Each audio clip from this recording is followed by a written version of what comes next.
আচ্ছা, এখন আশা করি লাইভটা শুরু হয়ে গেছে, কিন্তু যদি আমি ফেসবুক পেজে এখনো আপডেটটা পাইতেছি না।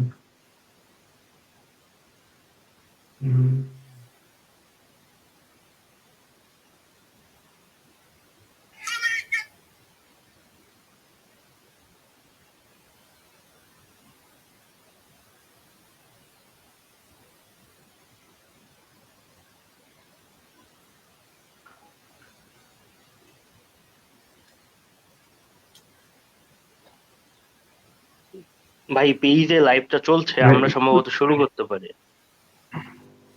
ভাই হচ্ছে লাইভটা চলতেছে কিনা এটা হচ্ছে একটু কনফার্ম করার জন্য, মানে আমি সামহাও পেজে হচ্ছে দেখতেছি না। আচ্ছা, আচ্ছা আসছে, হ্যাঁ আসছে, কেবলই শুরু হয়েছে, ঠিক আছে। সো আমাদের লাইভ শুরু হয়ে গেছে। আসসালামু আলাইকুম, আমি হাসিবুল ইসলাম পলক, আছি কেমনিটস থেকে। কেমনিটসে অটোমোটিভ সফটওয়্যার ইঞ্জিনিয়ারিং মাস্টার্স আমার চলতেছে। সো আমাদের সাথে আছেন জার্মানিতে অনেকদিন যাবত আছেন দুই ভাই, সাইদুল ভাই এবং হচ্ছে সামি রহমান ভাই। তো আমরা হচ্ছে ভাইদের কাছ থেকে তাদের জার্মানির যে জার্নিটা আছে সেই জার্নিটা শুনবো। তো এইখানে আমাদের এই লাইভটা হচ্ছে আসলে ঐরকম প্রফেশনাল কোনো লাইভ না। আমরা শুধুমাত্র হচ্ছে তাদের সাকসেস স্টোরি বা তারা হচ্ছে কিভাবে জার্মানিতে নিজেদেরকে আস্তে, আস্তে গুছিয়ে নিয়েছেন, এই জিনিসটা নিয়েই আমরা তাদের সাথে একটু ডিসকাশন করব। সো আমি বেসিক্যালি হচ্ছে একটু বলে দেই যে সাইদুল ভাই উনি হচ্ছেন বর্তমানে মেট্রো এজি কোম্পানিতে গ্লোবাল বিজনেস এক্সপার্ট হিসেবে আছেন। আর আমাদের সামির রহমান ভাই উনি আছেন WPP মিডিয়াতে গ্লোবাল হেড ফাইন্যান্স অ্যাপ্লিকেশন এই পজিশনে। আর হচ্ছে আম সো আমরা হচ্ছে এখান থেকেই হচ্ছে শুরু করব। আমি হচ্ছে আর বিস্তারিত যাব না। আমি হচ্ছে আগে সাইদুল ভাইকে যদি বলি, ভাই আপনি হচ্ছে আপনার বিষয় একটু ইন্ট্রোডাকশন দেন, তাইলে আমাদের দর্শকরা বুঝতে পারবে যে হচ্ছে আসলে আমরা কার সাথে কথা বলতেছি। আচ্ছা, আসসালামু আলাইকুম সবাইকে। প্রথমেই ধন্যবাদ সিগমা ফ্যামিলিকে যে এই আয়োজনটা করার জন্য এবং আমাকে এখানে আনার জন্য। যদিও আমি আসলে বিশেষ কেউ না বা অনেক বেশি সাকসেসফুল বা অনেক বেশি যোগ্য কেউ না, তারপরেও মনে করছি যে অনগোয়িং সিচুয়েশন যেভাবে মানে একটা chaotic সিচুয়েশন তৈরি হয়েছে গ্রুপে, so I should be part of it. যাতে উম, আমি জানি না আমি সাকসেসফুল কিনা, বাট স্টিল আমি যে পথটা পাড়ি দিছি এই পথে যে ঘাত প্রতিঘাত গুলো আসছে এগুলা যাতে এক্সপ্লেন করতে পারি। এবং হয়তোবা একজন ব্যক্তিও হলেও আমার লাইফের সাথে তার এই জিনিসগুলা রিলেট করতে পারবে। আমি কিভাবে ওভারকাম করছি এই জিনিসগুলা, সেই বিষয়ে হয়তোবা সে উপকৃত হবে। আর আমার বিষয়ে বলতে গেলে আমি অলরেডি, আপনি বলছেন যে আমি মেট্রো এজি কোম্পানিতে জব করতেছি। আমি 2019-এ জার্মানিতে আসি। আমি হচ্ছে হরকুলে রাইনওয়াল, যেটা রাইনওয়াল ইউনিভার্সিটি অফ অ্যাপ্লাইড সায়েন্স, ইয়াতে কামরিন ফোর্ট বা ক্লেব, আমাদের দুটো ক্যাম্পাস আছে। আমি কামরিন ফোর্ট ক্যাম্পাসে ছিলাম, ওখান থেকে ইন্টারন্যাশনাল ম্যানেজমেন্ট অ্যান্ড সাইকোলজিতে মাস্টার্স করছি। মাস্টার শেষ করছি 2022-তে, 21-ই বলা যায়, 22 মানে হয়ে গেছে আর কি, সার্টিফিকেট পাইতে পাইতে সব মিলে। আর কারেন্ট কোম্পানিতে আছি, আমি জয়েন করছি ওয়ার্কিং স্টুডেন্ট হিসেবে 21-এর লাস্টের দিকে। ওখানে প্রায় 6 থেকে 7 মাস ওয়ার্কিং স্টুডেন্ট থাকার পর আমি একই কোম্পানিতে আমি ফুল টাইম জব শুরু করছি আর কি। এখন স্টিল না ওই কোম্পানিতেই আছি। এই তো, আচ্ছা, ধন্যবাদ। আচ্ছা। থ্যাংক ইউ ভাইয়া আমাদের সাথে যুক্ত হয়েছেন এই কারণে। আর হচ্ছে সামির রহমান ভাই, আপনি হচ্ছে একটু আপনার ব্যাপারে একটু বলেন। আসসালামু আলাইকুম সবাইকে। ধন্যবাদ আমাদেরকে এখানে সুযোগ দেওয়ার জন্য। তো একটা বিশেষ পরিস্থিতি এই মুহূর্তে গত 1 মাসে, যেটা দুঃখজনক। তো আমাকে সাইদুল অ্যাপ্রোচ করলো। আমি ভাবলাম যে ঠিক আছে, আমরা একটু আমাদের অভিজ্ঞতাটা শেয়ার করি। অবশ্যই আমরা সব সময় মানে লাইফ জার্নি ইজি ছিল না। সো এগুলো হয়তো শেয়ার করলে আরেকজনের হয়তো কাজে লাগতে পারবে। তো এখান থেকেই আর কি জয়েন করার জয়েন করলাম। আমি 2016 সাল থেকে আছি এখানে। আমি মাস্টার্স করেছি IMIS নামে একটা সাবজেক্টে, south Australia university of applied science থেকে। তার 2018-তে আমার মাস্টার্স কমপ্লিট হয়। তখন অলরেডি আমি অবশ্য 1 বছর ওয়ার্কিং স্টুডেন্ট হিসাবে বা ইন্টার্ন হিসাবে কাজ করে ফেলেছিলাম ফ্রেজেনিউস নামে একটা কোম্পানিতে ফ্রাঙ্কফুর্টে। পরবর্তীতে আমি ডুসেলডর্ফে কর্মজীবন শুরু করি 2018 সাল থেকে। তো আইএসএস ফ্যাসিলিটি সার্ভিসে আমি কাজ করেছি আইটি প্রজেক্ট ম্যানেজার, তারপর সিনিয়র আইটি প্রজেক্ট ম্যানেজার হিসাবে প্রায় 4 বছর। আর এখন আছি ডাব্লিউপিপি মিডিয়া নামে একটা গ্লোবাল কোম্পানিতে। এখানে আমি আছি গ্রুপ হেড পজিশনে, আইটিতে এখানেও। তো ব্যক্তিগত জীবনে আমার দুজন দুটা বাচ্চা আছে, মানে একটা ছেলে একটা মেয়ে। আমরা ওয়াইফ সহ আমরা দুইসবুক শহরে থাকতেছি, সাইদুলের কাছে। সাইদুল থাকি এখানে, আমি থাকি দুইসবুকে। এই হচ্ছে আমার ইন্ট্রো বলতে পারেন। আচ্ছা ভাই, এখন আমি সামি ভাইয়ের কাছেই যাই আগে। ভাই হচ্ছে জার্মানিতে আপনি যখন হচ্ছে শুরুতে আসলেন, তো ইনিশিয়ালি আপনি কি চ্যালেঞ্জেস ফেস করছেন আসলে? যেই চ্যালেঞ্জেস গুলো আসলে একটা নিউ কামার হিসেবে জানা উচিত, বা এই চ্যালেঞ্জ গুলাকে হচ্ছে আপনি কিভাবে ওইখান থেকে মানে কাম আউট করছেন? সো এই জিনিসগুলো হচ্ছে আমাদের সাথে একটু শেয়ার করতেন যদি। আচ্ছা, বর্তমান সিচুয়েশনের আলোকে আমি একটু বলতে পারি যে আমি যে যে জিনিসটা ফেস করছি আর কিভাবে ওই সিদ্ধান্তগুলো আমাকে হয়তো হেল্প করছে। প্রথমেই আমি বলি, আমি যেহেতু একটা ছোট শহরে ছিল আমার ইউনিভার্সিটি, তো আমি শুরু করেছিলাম আহ, সেখানেই আমি শুরু করেছিলাম। আমার কাছে মনে হয়েছে ইউনিভার্সিটির পাশেই যদি থাকি তাহলে পড়ালেখাটা সহজ হবে। তো আমি জুস্ট নামের ওই ছোট শহরটাতেই থাকতাম। তো আমি যখন দেখলাম যে এত ছোট শহরে আমার পক্ষে ইনকাম করাটা কঠিন। আশেপাশে বড় শহর বলতে ডটমন্ড ছিল, সেটাও প্রায় 1 ঘন্টা 20 মিনিটের দূরত্বে। বেশ কষ্টকর ছিল এখানে যাওয়া আসা করা ভাই। তো সেই জন্য আমি ডিসিশন নিয়েছিলাম আমাকে কস্ট কমাতে হবে, খরচ কমাতে হবে। এটা আমার পরবর্তী জীবনে খুব বেশি কাজে লাগছিল। এই জন্য আমি বলতেছি, মানে আমি আসলে এখন কি করি, কি অবস্থায় আছি, সেটা আমি এখানে শেয়ার করার চেয়ে মুখ্য মনে করি ওই লাইফটা আমাকে কিভাবে হেল্প করছিল। আমি আসলেই খরচ অনেক কমায় আনার চেষ্টা করেছিলাম। আমি একটা ছোট রুম পেয়েছিলাম, ওই ছোট রুম নিয়েছিলাম, আমার অনেক কম করতো। সেই রুমে আমি ছিলাম অ্যারাউন্ড 1 বছর, বা হ্যাঁ 1 বছরের মতো সময় ছিল। আমি ইভেন খাওয়া দাওয়া বাইরে করতাম না, মানে নিজের রান্না খুব একটা আমার ভালো লাগতো না। তারপরে আমি 4-5 দিনের রান্না একসাথে রান্না করে খাইতাম, কারণ এই দেশে বাইরের খাবারটা একটা স্টুডেন্টের জন্য অনেকটা এক্সপেন্সিভ, বেশ ভালো এক্সপেন্সিভ। সেভাবে আমি প্রথম বছরটা ভালো টাকা সেভ করতে পারছিলাম। এর বাইরে আমি দেশে গিয়েছিলাম, আমার বাবা মারা গিয়েছিলেন এবছর, তখন আমি 2-2.5 মাসের জন্য গিয়েছিলাম। আমার রুমটা ভাড়া দিয়ে যেতে পেরেছিলাম, সেখানেও আমি কিছু টাকা সেভ করেছি। মানে কিভাবে আমি ওই বছরটা সেভিংস করতে পেরেছিলাম এবং ওইটাই আমি একটু বলার চেষ্টা করতেছি। পাশাপাশি ব্লক অ্যাকাউন্ট তখনও লাগতো, ব্লক থেকে আমার টাকাগুলো আস্তে আস্তে রিলিজ হচ্ছিল। তো আমি চেষ্টা করছিলাম যে বছর শেষে যেন অন্তত আমার হাতে 50% ব্লকের টাকা থাকে। আমি এই টার্গেট নিয়ে আগাচ্ছিলাম। তো এটা আমাকে 2016 থেকে 2017-তে বেশ ভালো কাজে দিয়েছিল। আমি কাজ করেছি খুব কম। এটাও একটু বলি, এনআরবিতে চাইলে যে কেউ ভালো চাকরি পেতে পারবে, মানে একটু চেষ্টা করলে। বিভিন্ন রকম আহ, লাগারকে কি বলে ইংলিশে, ওয়্যার হাউস আছে, তারপর রেস্টুরেন্ট আছে। এরকম অনেক প্রতিষ্ঠান আছে যেখানে কেউ ইজিলি জব পেতে পারে এবং ভালো টাকা পেতে পারে। বাট আমার ফোকাসটা ছিল যে আমি যত তাড়াতাড়ি সম্ভব প্রফেশনাল লাইফে ঢুকে যাব অথবা বাংলাদেশে ব্যাক করব। তখন পর্যন্ত I was not confident enough যে আমি এই দেশে জব পাবো। 2016 সালের কথা বলছি, তখন পর্যন্ত এত জব শোনা যাচ্ছিল না যে এত ইজিলি জব পাওয়া যায় বা এত মানুষ জব করতেছে। তো আমার দুইটার একটা টার্গেট ছিল যে আমি হয় দেশে ব্যাক করবো, দেশে আমার অলরেডি ফ্যামিলি ছিল, আমার বড় মেয়ে তখন জন্ম হয়ে গিয়েছে। আইদার আমি ব্যাক করব অথবা আমি এই দেশে পড়ালেখা খুব তাড়াতাড়ি শেষ করবো। তো সেই ফোকাসে আমি ছিলাম। আমি পেরেছি 2017 জুনের মধ্যে আমার প্রায় অর্ধেক টাকা ব্লকের আমি সেভ করতে পেরেছি, খুব কম কষ্ট করে চলছি। তো পরবর্তীতে 2017-তে আমি অলরেডি আমার ইন্টার্নশিপ পেয়ে গেছি। ইন্টার্নশিপ পাওয়ার পরে আর কখনো পিছন দিকে ফিরে তাকাইতে হয় নাই। এরপরে ইন্টার্নশিপ শেষ হওয়ার পরে আমি থিসিস লিখেছি, সেখানেও আমার ওয়ার্ক স্টুডেন্ট কন্ট্রাক্ট ছিল। তারপরে আমি সাথে সাথে জবও পেয়ে গেছি। আমার জব জব সার্চ ভিসাতেও আমার কখনো যেতে হয় না, একদিনের জন্য যেতে হয়। তো কথাগুলো এই জন্য বলছি যে প্রথম বছর ওই কস্টটা সেভ করার কারণে পরবর্তীতে আমি অনেক ফ্লেক্সিবিলিটি পেয়েছিলাম। আমার মনে হয় সবার এটাতে একটু ফোকাস করা উচিত। এটা হচ্ছে একটা পয়েন্ট। আর দুইটা ছোট ছোট পয়েন্ট বলবো। সেকেন্ড পয়েন্ট হচ্ছে ইউনিভার্সিটি চুজ করা।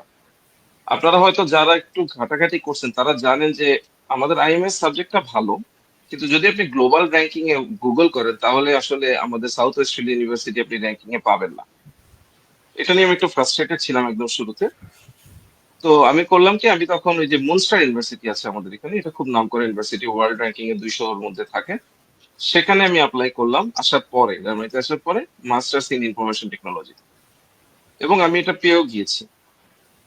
তো পাওয়ার পরে মানে 3 মাসের মধ্যে আমি পেয়ে গিয়েছিলাম। তো আমি আমার এখান থেকে রেজিস্ট্রেশনও রেজিস্টার করে ফেলেছিলাম, এবং আমি মনস্টারে যাওয়ার জন্য প্রস্তুত ছিলাম। তো আমার বাবা মারা গিয়েছিলেন in the meantime, first সেমিস্টারে থাকা অবস্থায় আমি বাংলাদেশে ছিলাম 2 মাস। ব্যাক করার সময় প্লেনে আমি ইনস্ট্যান্টলি ডিসিশন নিয়েছি, না, আমি যদি পারি এই কোর্সে শেষ করে এই দেশে থাকবো, আর যদি না পারি তাহলে আমি বাংলাদেশে ফিরে যাব। কিন্তু দামি ডিগ্রির জন্য আমি যদি এখন চেঞ্জ করি, প্রথমত ওটা 2 বছরের কোর্স, এবং একটু খেয়াল করবেন এই অ্যাপ্লাইড সায়েন্স ইউনিভার্সিটি গুলোর কোর্স গুলো অনেকটাই প্র্যাকটিক্যাল, যেটা আপনি যতটুকু সহজে হ্যান্ডেল করতে পারবেন, একটা ফুল ইউনিভার্সিটি বা টেকনিক্যাল ইউনিভার্সিটি যেগুলো মানে টেউ, সেগুলো অনেক বেশি কঠিন, এবং সেখানে পড়ালেখার মান বলেন বা ওখানকার 2 বছরের ডিগ্রি শেষ করাটা অনেক বেশি কঠিন। সো এই ডিসিশনটা আমাকে জীবনে অনেক সহায়তা করেছে। আমি জাস্ট এর 1 বছরের মধ্যে আমার সবকিছু শেষ হয়ে গিয়েছিল, আমি জব ফিল্ডে ঢুকে গিয়েছিলাম, যেটা আমি মুনস্টার ইউনিভার্সিটির ওই দামি কোর্সটা বা খুব হাই ভ্যালু কোর্সে গেলে কখনোই পারতাম না। So this was the second point. দয়া করে দামি ইউনিভার্সিটি চুজ করার দরকার নেই যদি মনে করেন যে সেটা আপনার ফোকাস না, আপনার ফোকাস দ্রুত জব ফিল্ডে ঢোকা, তাহলে একটা অ্যাপ্লাইড সায়েন্স ইউনিভার্সিটি চুজ করুন। এটা খুব ইম্পর্টেন্ট লাইফে ডিসিশন মেকিং এর জন্য। থার্ড এবং লাস্ট যে পয়েন্টটা আমি বলতে চাচ্ছিলাম, একটা হচ্ছে ইউনিভার্সিটি চুজ করা, একটা হচ্ছে খরচ কমিয়ে আনা, আর আরেকটা হচ্ছে জার্মান শেখা। মানে কোনো কোর্সে ভর্তি হওয়ার কোনোই দরকার নেই। মানে কোর্স, বাস্তবতা হচ্ছে আপনি কোর্সের টাকা দিবেন, কিন্তু কোর্স আপনাকে কি দিবে সেটা কিন্তু আপনার উপর নির্ভর করে। যদি আপনি মনে করেন টাকা সেভ করবেন, আপনি বাসায় সময় দেন, যে 5 ঘন্টা ইন্টেন্সিভ কোর্সে ভর্তি হতেন সেই 5 ঘন্টা একদম নিজের সাথে স্বচ্ছতা রেখে 5 ঘন্টাই কোর্সকে সময় দেন, মানে জার্মানকে সময় দেন। আপনি নিশ্চিত করুন যে এই 5 ঘন্টা আপনি বাসায় লিটারালি প্র্যাকটিস করছেন, সারাদিন শুনছেন, বলছেন, লিখছেন, এটাই এনাফ। 1 বছরের মধ্যে আপনার জার্মান অন্য লেভেলে চলে যাবে। সেক্ষেত্রে কোনো কোনো ধরনের কোনো কোর্সের প্রয়োজন নেই, আপনি টাকাও সেভ করতে পারবেন, সত্যিকার অর্থে শিখতে পারবেন। কোর্স আপনাকে মেন্টাল স্যাটিসফ্যাকশন দেয়, কিন্তু শিক্ষাটা দেয় বলে আমি পার্সোনালি মনে করি না। তো এই 3টা জিনিস আমি ফলো করেছিলাম, যেটা আমাকে খুব দ্রুত আমার অবজেক্টিভ গুলা অর্জন করতে হেল্প করেছিল 2 বছরের মধ্যে। এইটুকুই মানে বলতে চাচ্ছি। এখন ফার্দার প্লিজ সাইদুল, তুমি এক করো। আচ্ছা, আহ, আমার জার্নিটা একটু ডিফারেন্ট। আসলে আমি জার্মানিতে আসবো সেটা 2 দিন আগে ডিসাইড করছি। কারণ আমি আমি চিটং এর ছেলে, এক্সট্রিম লেভেলের হোমসিক। ইভেন ঢাকাতে জব করতাম, ওই জবও কয়দিন পর পর ছেড়ে দিতাম। মানে পড়ালেখা শেষ করে ঢাকাতে কয়েক বছর ছিলাম, অলমোস্ট এটাও হয়তো যে আমি প্রতি সপ্তাহে চিটং চলে গেছি, এরকম দিন গেছে। তো আমি যখন মানে এই আমাকে আসলে বেসিক্যালি জার্মানি আসার তাড়নাটা আসছে আমার হচ্ছে যখন সড়ক আন্দোলন হয় বাংলাদেশে ওই দিন। আমার ফ্রেন্ড জার্মানিতে থাকতো, ওকে বলতেছি যে ভাল লাগতেছে না, এমনি জাস্ট র্যান্ডম কলেই যে বন্ধু ভাল লাগতেছে না, যে চলে যাব। তো ও বলতেছে তুই আইএলটিএস দে, বাকিগুলো আমি দেখতেছি। অনেস্টলি ওই সবকিছু করছে, আমি জাস্ট একদিন গিয়ে আইএলটিএস দিয়েছিলাম, দ্যাটস ইট। তো আমার আসলে জার্মানি আসাটা মানে ইনফ্যাক্ট আমি কোনো প্ল্যান ওয়েতে আসি নাই, 2 দিন আগে জাস্ট ডিসিশন নিয়েছি। আমি ওই একই দিনে আমি জার্মান ভিসার আমার জার্মান যে ভিসা হয়েছে সেটা আমি ট্যাক্স পাইছি। আহ, একই দিনে আবার আমি একটা বাংলাদেশের একটা ব্যাংক থেকে এমটিওর অফার লেটারও পাইছি। তো আমি ডিসাইড করছি যে আমি ব্যাংকে জয়েন করব, ইয়াতে জয়েন করব না, কিসে জার্মানি যাব না। আমার বাবাও একটু বিরোধী ছিল। তো পরে আমার বোনের হাজবেন্ড, সে ঢাকা থাকে, সে হচ্ছে এখন একটা ব্যাংকে জব করে। সে তো তখন বললো যে দেখো আমি কিন্তু অনেক সিনিয়র পজিশনে জব করি ব্যাংকে, তুমি মনে হয় ভুল করতেছো একটা, আমি 5-6 বছর এক্সপিরিয়েন্সের পরে আমি তোমাকে বলতেছি তুমি ভুল করতেছো। তো ওই জিনিসটা একটু আমাকে আবার নাড়া দিল, তখন মনে হলো যে না, চলেই যাই। তো অল অফ সাডেন যে চলে গেছি, মানে একদম সত্যি কথা বলতে কি অল অফ সাডেনই আসছি জার্মানিতে। তো আমার সাথে খুব মজার একটা ঘটনা ঘটছে সিঙ্গাপুর এয়ারলাইন্সে। আমি এটা বলি হয়তো এই জিনিসগুলো কি পরিমাণ মানে স্ট্রেসের মধ্যে দিয়ে ছিলাম। সিঙ্গাপুর এয়ারলাইন্সে আসছিলাম যেহেতু আমাকে 14 তারিখ এনরোলমেন্ট, লাস্ট দিন দুটো ওই 14 তারিখ, 12 তারিখ বা 13 তারিখ সামহাও এরকম ছিল একটা। আমি যদি ওই দিন ফ্লাই না করি, উইকেন্ড পড়ে যায়, আমি ইয়া করতে পারবো না, এনরোল করতে পারবো না, এরকম টাইপের একটা সিচুয়েশন ক্রিয়েট হয়েছিল। তো আমার ওই দিন ওই ফ্লাইটটা শুধুমাত্র ছিল সিঙ্গাপুর এয়ারলাইন্সের। তো আমার বাড়তি ট্রাভেল করার করার কারণে হলেও আমাকে কি করতে হয়েছে, ওই সিঙ্গাপুর এয়ারলাইন্সটা ধরতে হয়েছে। তো সিঙ্গাপুরে আমাদেরকে একটা ইন্ডিয়ান, সিঙ্গাপুরের একজনই ছিল ইমিগ্রেশন পুলিশ বা হোয়াটএভার, এয়ারপোর্টে দায়িত্বরত কেউ ছিল। সো সে খুব প্যারা দিছে আমাদেরকে, যে বেসিক্যালি মানে আতশ কাজ দিয়ে বেসিক্যালি আমাদের ভিসাগুলো চেক করছিল। আমরা 2-3 জন ছিলাম, তো এমন ভাবে ট্রিট করতেছিল মনে হচ্ছে যে আমরা বিশাল একটা ভুল করছি, এরকম টাইপের একটা সিচুয়েশন। তো সিঙ্গাপুর থেকে জার্মানির ফ্লাইটটা হচ্ছে 12 ঘন্টার অলমোস্ট। চোখ পানি, মানে লিটারালি আমি কান্না করে করে আসছি মনে হয় পুরো প্লেনে, এরকম অবস্থা ছিল। আমরা যে 4টা মানুষ ছিলাম, এই নতুন আসতেছি জার্মানিতে, সব মানে বাইরে একটা স্বাভাবিক খুব ভয়ের একটা ব্যাপার। তো আমরা 4টা মানুষ 12 ঘন্টা যে প্লেনে ছিলাম, আমরা একজন একজন আরেকজনের চেহারাও দেখিনি। উঠে যে মানে করবো যে কোনো একটা কিছু না হয়ে যায়। ইভেন জার্মানিতে ল্যান্ড করে আমরা প্রথমে একটু ডুসেলডর্ফে ল্যান্ড করছি আমরা সব একসাথে। ল্যান্ড করে যে ওয়াশরুমে যাব, ওয়াশরুমে ওটাও ভয় পাচ্ছি, এই এই এত পরিমাণ ছিলাম। তো এনিওয়ে ওই দিন হচ্ছে আহ, করছি, রেজিস্ট্রেশন টেস্টেশন সব করছি। আমি বাসা সামহাও একটা বাসা ম্যানেজ করে ফেলছিলাম ওই দিন। ওয়ান ডে আমার ফ্রেন্ড ছিল, ও ওই এসে শুধু ঘুমাইতাম আর হচ্ছে কান্না করতাম নিজে নিজে। মানে আমি এমনি বলি আমি কি পরিমাণে স্ট্রং একটা লোক। আমি মনে হয় আমার এই জার্মানি আসার আগে আমি আমার বোনের বিয়ে এবং আমার মায়ের ক্যান্সার ধরার আগ আগ পর্যন্ত আমি জীবন আসলে কান্নাকাটি করিনি। তো বাট জার্মানি আমাকে মানে কান্না করাটা শিখাইছে।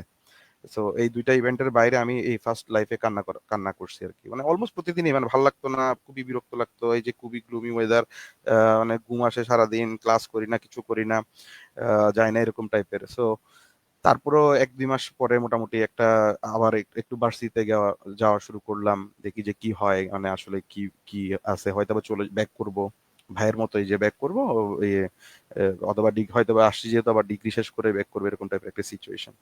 এর মাঝখানে কাজও খুঁজতেছি। তো অনেক সিনিয়র হেল্প করছে, 2-1 জন। অনেক সিনিয়র বলতে একটা আপু ছিল, উনি বাংলাদেশে চলে গেছে অনেক আগে। তো উনি আমাদেরকে মানে আস্তে আস্তে একটু সাহস দিত যে এখানে যাও, এই কাজ, এভাবে কাজ খুঁজো, এরকম টাইপের।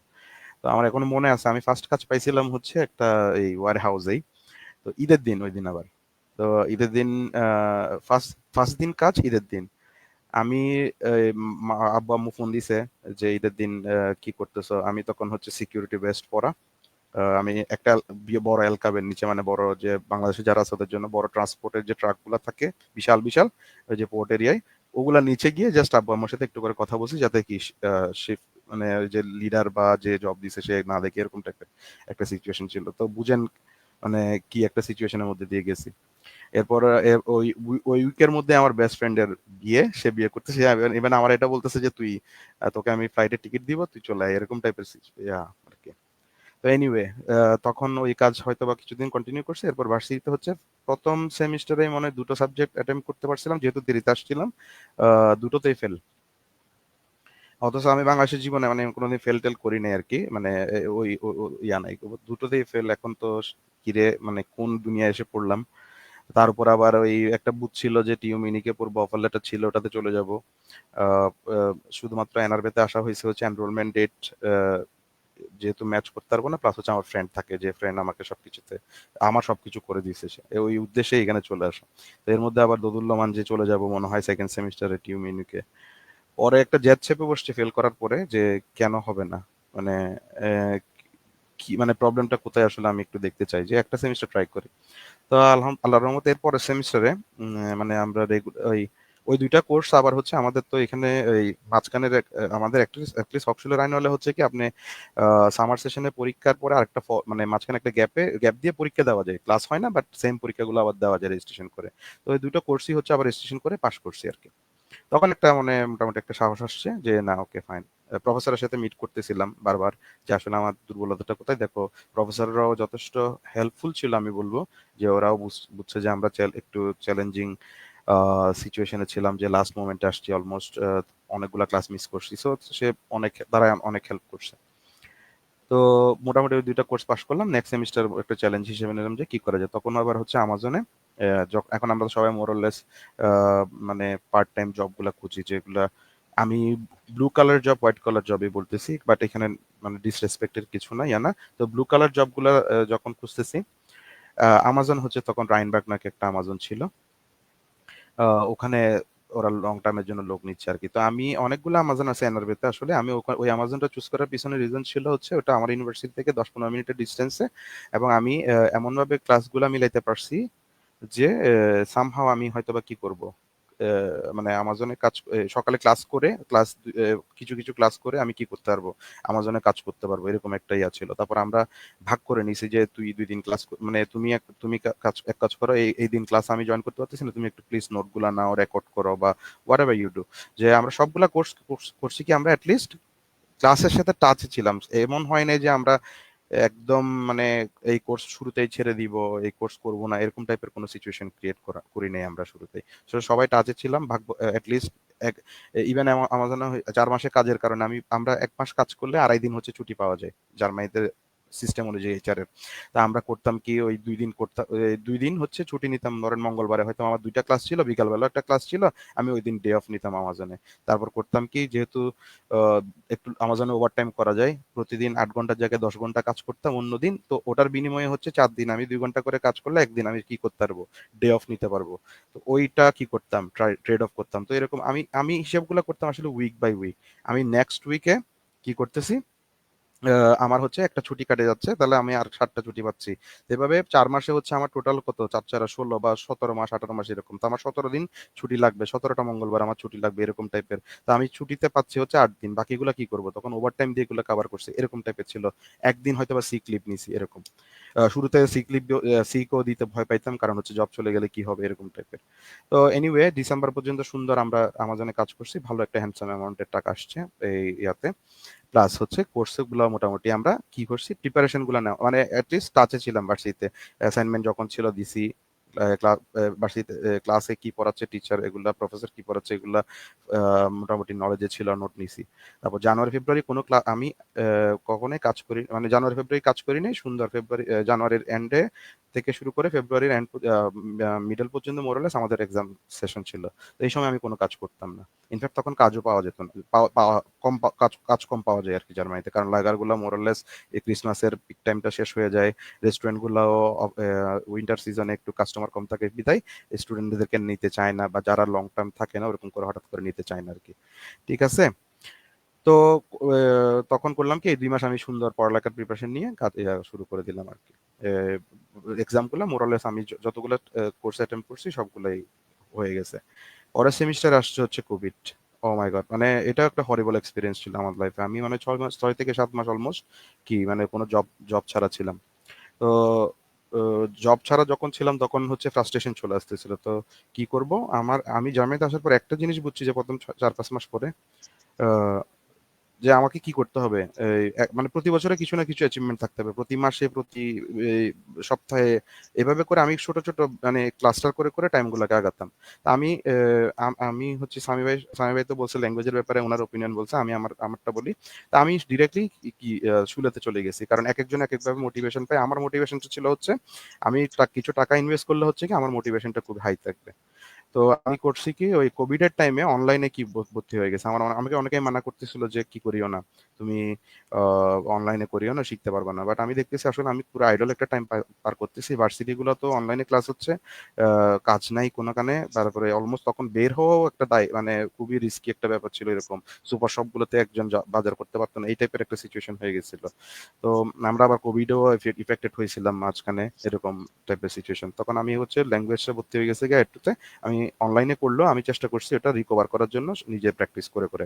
ইভেন আমার একটা ফ্রেন্ড ছিল হালিম নামে, সে মুনস্টার ইউনিভার্সিটি, এখন আমাজনে জব করে, আমাজনে হোয়াইট কালার জব করে ম্যানেজারিয়াল লেভেলে। আমরা করতাম কি, নিজেদের ক্লাসের বাইরেও আমরা কি করতাম, আবার ল্যাঙ্গুয়েজগুলো প্র্যাকটিস করতাম, যে ক্লাসগুলো ধরে ধরে ধরে ধরে।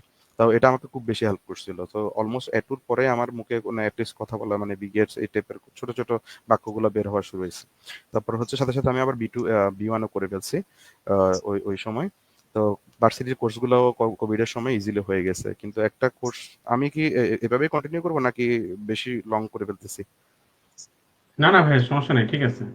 ওই সময় আমার একটা স্ট্রাগল ছিল। তো কোভিড এর সময় হচ্ছে আমরা মোটামুটি অনেকগুলো কোর্স ইজি বলি বা মানে পার করে ফেলছি একটু ইয়াতে। কিন্তু একটা কোর্সে একটু ট্রিকি সিচুয়েশনে পড়ে গেছিলাম আমি। এই কথা আমার অনেক মানে অলমোস্ট কেউই জানে না, আমি আজকে বলতেছি সবার সামনে।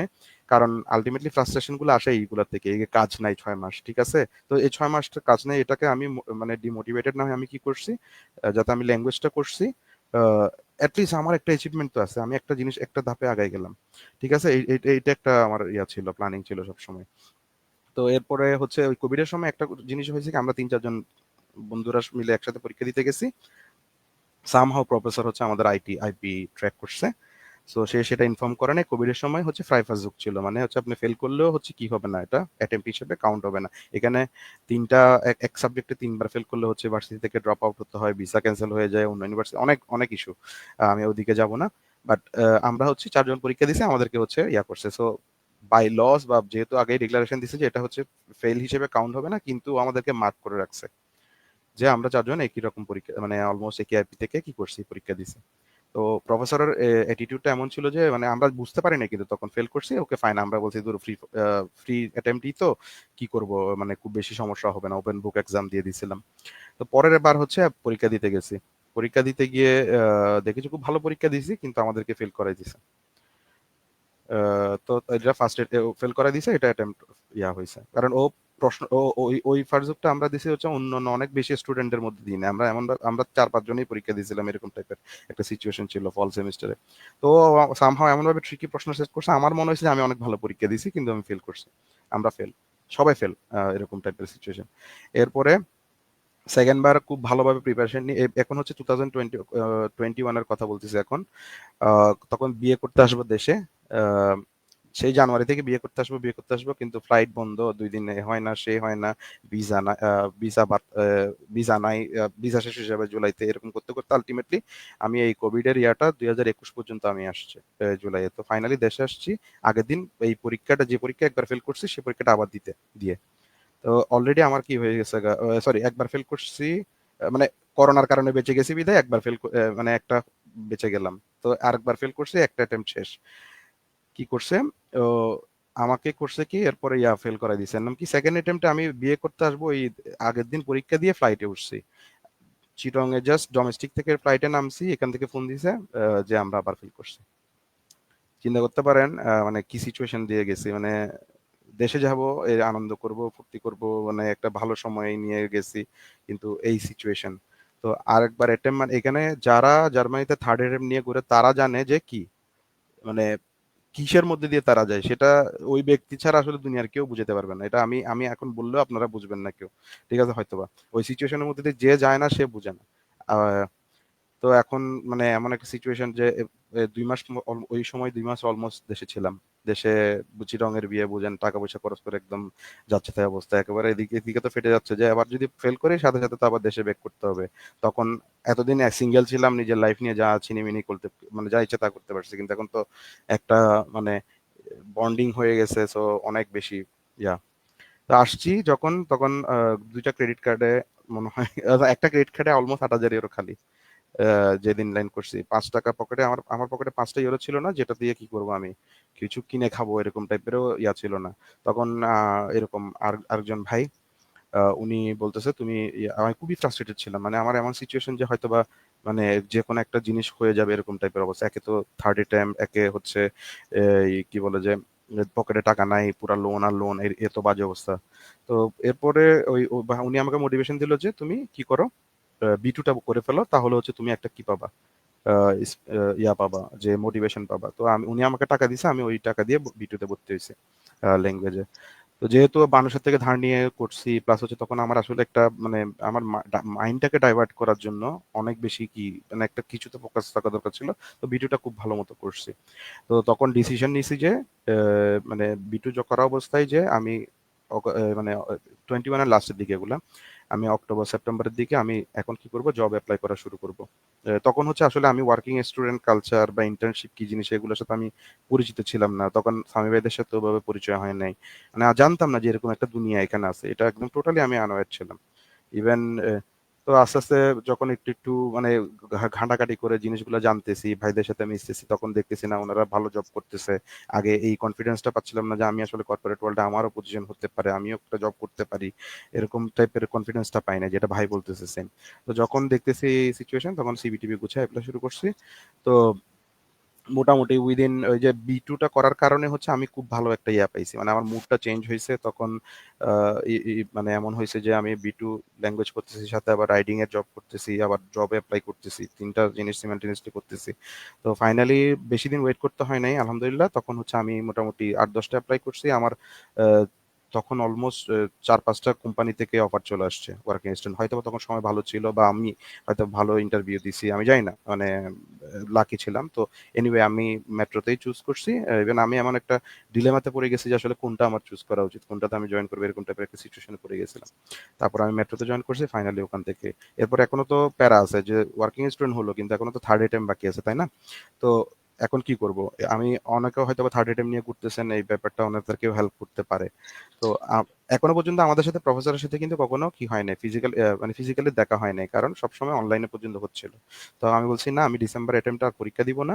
আমি করব কি, এপ্রিলে যে ইয়াটা হবে, নেক্সট সেমিস্টারে যে কোর্সটা হবে, ওটা আমি কি করব, প্রফেসরের সাথে ফেস টু ফেস কি করব, প্রফেসরের সাথে একটা টার্মিন নিয়ে ওনাকে পুরো সিচুয়েশনটা বুঝাই বললাম। পরে যতদিন ক্লাস হয়েছে, সকাল 8টা বাজে ক্লাস শুরু হইতো, 7:30 বাজে আমি প্রফেসরের সাথে রুমে ঢুকতাম, আমি রুমে ঢুকতাম আর কি। তো প্রফেসরের মধ্যে একটা ছিল যে একদিনও ক্লাস মিস দিনে, প্রফেসরের মধ্যে একটা জিনিস আসছে যে না, এই ছেলেটা খুবই সিরিয়াস। তারপরে ক্লাসে সবসময় ইভেন যে স্লাইড গুলো পড়াবে এগুলো আগে পড়ে চলে যেতাম, বাসে বসে বসে পড়ে টরে চলে যেতাম, যে ওকে যাতে একটা দেওয়া, মেসেজ দেওয়া যে না, আমি সিরিয়াস, আমি ফেক কেউ না, বা আমি আমি ফ্রড অ্যাটেম্প করছি, এটা হয়তো ভুল হয়েছে আনকনসিয়াসলি, এরকম টাইপের। তো পরে ও ইভেন অনেক মোটামুটি পজিটিভ ছিল। পরীক্ষার আগের দিন ও বলতেছে যে দেখেন, তখন অলমোস্ট আমার কোম্পানি থেকে আমার কোনো ফুল টাইমের জবও হয়ে গেছে, কিন্তু আমি যদি একবার ফেল করে ফেলি, আমার ফুল টাইম জব তো যাবে যাবে সাথে, মানে আমার সবকিছু শেষ, আমাকে I have to go back, এরকম টাইপের একটা সিচুয়েশন। ইভেন আমার এটাও অপরচুনিটি ছিল যে আমি হয়তো জবে কনভার্ট করে তারপর পরীক্ষা অ্যাটেন্ড করতে পারবো। পরে আমার বসটা আমি একটু নলেজ দিয়ে রাখছি যে আমি এরকম একটা সিচুয়েশনের মধ্যে যাচ্ছি। ও বলছে, দেখ তুই পরীক্ষা দিয়ে দে, টেনশন করিস না, যে যে তোর জব হবেই মোরালেস। এটা একটা ছিল। তো পরে আমি সাহস করে পরীক্ষা মানে এই পুরো 4টা মাস আমি খুব, মানে একদম সকালবেলা এই জব, মানে এই জব করে টোরে সবকিছু করে মোটামুটি ক্লাসে প্রফেসরকে একটা গুড ভাইব দিতে পারছি যে না, আমি ফ্রড ছিলাম না আরকি। তো আলহামদুলিল্লাহ ওই পরীক্ষাটা কোনমতে উতরাই গেছি। মানে আমার লাইফের সবচেয়ে ডিফিকাল্ট ডে ছিল ওইটা। মানে পরীক্ষা যে দিয়ে বের হইছি, ১ ঘন্টা বসেছিলাম প্রফেসরের দরজার সামনে। লিটারেলি বসেছিলাম যে কখন প্রফেসর বের হবে, যে বলবে যে তুই পাস করছিস সেটা। তো আবার এখানে থার্ড অ্যাটেম্প হলে ২ টা প্রফেসর ছাড়া, ২ টা প্রফেসর, এক মানে যে প্রফেসর ক্লাস নিছে উনার ছাড়াও আরেকজনকে কি করতে হয়, ক্রস চেক করে নিতে হয় খাতাটা। তো ও ও ২ ঘন্টা উনাকে, উনি যে ঢুকছে, ইভেন আমি এটাও বলতেছিলাম যে এই লোক কি প্রস্রাব ধরে না, একটু বের হয় না? মানে সে জানে না যে আমি বাইরে দাঁড়ায় আছি, দরজার বাইরে। আমি দরজার বাইরে দাঁড়ায় ছিলাম। সে ২ ঘন্টা পর যখন আমাকে দেখছে পুরো অবাক হয়ে গেছে। পরে বলতেছে, তুমি মিস্টার ইসলাম, তুমি টেনশন করিও না, তুমি পাস করছো। না, না, বলছে একটা গুড নিউজ আছে, একটা ব্যাড নিউজ আছে। আমি তো পুরা অবাক, মানে বুঝে না আমার মধ্যে দিয়ে কি যাচ্ছে। বলতেছে ব্যাড নিউজ, গুড নিউজ হচ্ছে তুমি পাস করছো। মানে শান্তি পাইলাম। ব্যাড নিউজ হচ্ছে তোমাকে আমি রেজাল্ট বা মার্ক এখন বলতে পারতেছি না, কারণ হচ্ছে যেহেতু থার্ড অ্যাটেম্প ছিল তোমার, তোমাকে কি করতে হবে, আরেকজন প্রফেসরকে ক্রস চেক করে খাতাটা তোমাকে মার্ক দিতে হবে। যে এখন আমার তো ভাই পাস দরকার, আমার তো আর কোনো মার্কটা দরকার নাই। তো কি বুঝতে, চিন্তা করে দেখেন এই একটা বছর কি সিচুয়েশনের মধ্যে দিয়ে গেছি। তো হয়তোবা আমিও যদি মেন্টালি স্ট্রং না থাকতাম, বা মানে নিজেকে একটু গুছাই না রাখতাম বা না রাখতাম, তাহলে আমিও হয়তো সাইদুল, কোনো কাজে অ্যাটেম্প নিতে পারতাম। হুম, হ্যাঁ। দাঁড়াও আমি একটু অ্যাড করি, কারণ আমি আসলে একটু বেরোবো। হুম, তো হুম, হুম। থ্যাংকস তোমার অভিজ্ঞতা শেয়ার করার জন্য। জাস্ট ২-৩টা কথা যেটা সাইদুল বলল এই মুহূর্তে, যে একটা হচ্ছে ফোকাস করা। মানে আমি যে জিনিসটা দেখলাম, আমি জিগবা গ্রুপে একটু দেখলাম যে অনেকটাই নেগেটিভ, প্রায় সবাই নেগেটিভ জার্মানির বিষয়ে। আহ, এখন সবাই এইভাবে টেকেন ফর গ্রান্টেড হিসেবে জার্মানিকে নেয় যে আমি মিনিমাম ইনভেস্ট করে যাবো, ব্লক অ্যাকাউন্টটা তো আসলে আমি ফেরত পাবো, তাই না? সো হুম, এটাকেও আমি ইনভেস্টমেন্ট বলতেছি না। আমি একদম মিনিমাম শুধু প্লেন ফেয়ারটা খরচ করে যাব, গিয়ে চাকরি পাবো, আর্ন করব, এবং দেশে দরকার হলে কিছু কন্ট্রিবিউট করব, পাশাপাশি ওই দেশে সাকসেসফুলি থাকবো, পড়ালেখা শেষ হবে, জব পেয়ে যাব। তো আমরা যদি এটাকে একটু কম্পেয়ার করি অন্য দেশগুলোর সাথে, যেখানে টিউশন ফি অনেক হাই, ওখানেও জব হুম, করা যায়, কিন্তু সেটাও 20 ঘন্টার বেশি জব আসলে কোথাও বৈধভাবে করা যায় স্টুডেন্টদের আমি জানি না। এবং জার্মানিতে একটু ফ্লেক্সিবল, চাইলে আপনি 120 দিন টানা ফুল টাইম করতে পারতেছেন, পরে আবার ইচ্ছা মতো পড়ালেখা করতে পারতেছেন। তো আমার মনে হয় যে একটু যদি ফেয়ারলি এই অপরচুনিটি গুলাকে ডিসকাস করা হয়, যে মানে আমার কাছে পকেটে টিউশন ফি থাকলে আমি তখন আর জার্মানির কথা ভাবতেছি না, তখন আমি অন্য একটা দেশে যাচ্ছি এবং বলতেছি যে হ্যাঁ সেটা ভালো। অথচ আমি যদি কম্পেয়ার করি কি পরিমাণ টিউশন ফি এখানে আমার সেভ হচ্ছে, পাশাপাশি হ্যাঁ জবও তো একটা না একটা পাওয়া যায়, একটু দেরি হয়। তো ওইভাবে কনসিডার করলে আসলে ভাষার ব্যারিয়ারটা কিন্তু মানুষ ওইখানে ফেয়ারনেস এর ক্যালকুলেশন করলে কিন্তু ভাষার ব্যারিয়ারটা ওভারকাম করা সম্ভব। কারণ আমি যদি ওইটুকু সময় ভাষাকে দেই, তাহলে কিন্তু সেটাও সেটাও সম্ভব। আর আহ, আলটিমেটলি এক্সপেকটেশনটাও থাকা উচিত যে ওরা এত বড় একটা জাতি, 8.5 কোটি মানুষের একটা জাতি, ওরা ইংলিশে সবকিছু অফিস আদালত চালাবে, ফর এক্সাম্পল ফিনল্যান্ড বা নরওয়ের মতো। এটা আশা করাটাও আমার মনে হয় অনেক বেশি আশা করা, কারণ তারা 8.5 কোটি মানুষের দেশ, তারা পৃথিবীর তৃতীয়, হ্যাঁ তৃতীয় সবচেয়ে বড় ইকোনমি, তারা তো নিজের ভাষায় চালাবে। যেহেতু আমি এসেছি, আমার উচিত আমার নিজেকেই চেঞ্জ করা।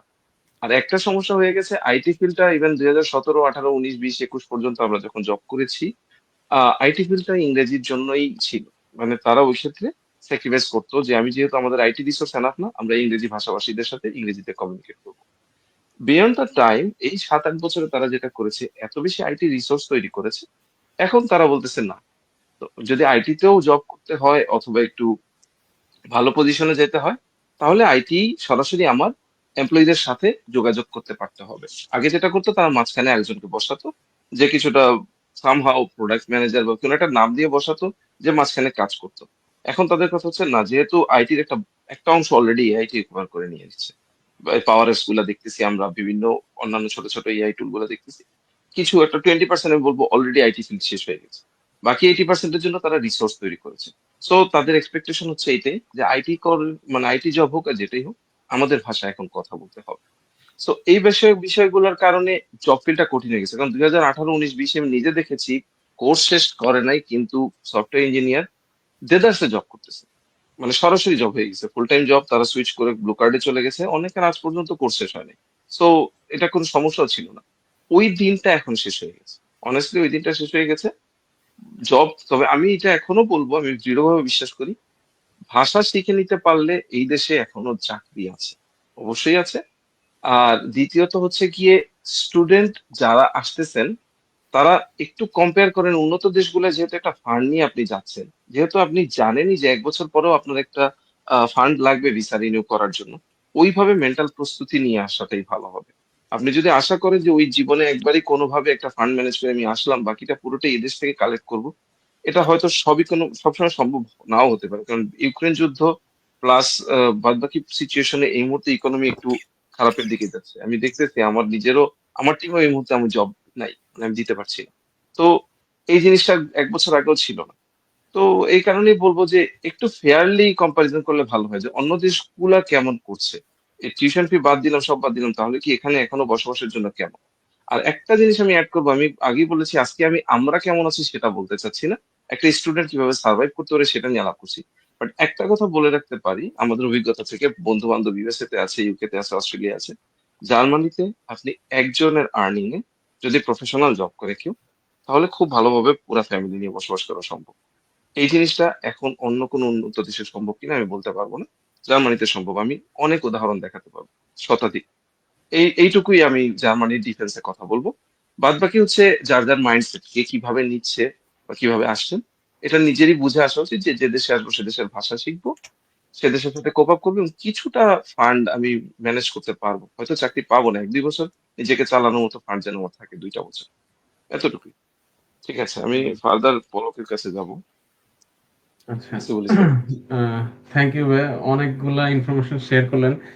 আমি হচ্ছে একটু আহ, একটু হচ্ছে লাইভ থেকে হচ্ছে একটু কোশ্চেন নেই, সাথে হচ্ছে এটা হচ্ছে আসলে আমাদের আগে থেকে কোশ্চেনটা, সেটা হচ্ছে যে আসলে ল্যাঙ্গুয়েজ ব্যারিয়ারটা যে আছে সেটা আসলে কোন লেভেলে আছে, মানে যেমন ধরেন আহ, অনেকেই হচ্ছে A to B1 এই লেভেলে হচ্ছে শিখে আসে বা হচ্ছে আসার পরে শিখে, তো ওইটা কি আসলে এনাফ, নাকি আসলে কোন লেভেল পর্যন্ত ল্যাঙ্গুয়েজটা আমাদের জানা উচিত যাতে হচ্ছে আমাদের ইন্ডাস্ট্রি লেভেলে গিয়ে সমস্যা না হয়? ব্যাপারটা আমি যদি আমার অ্যাঙ্গেল থেকে বলি, সাইদুলের উত্তর অবশ্যই ডিফারেন্ট হবে, কারণ সে হ্যাঁ, হ্যাঁ। ইনস্টিটিউশনাল জার্মান শিখেছে।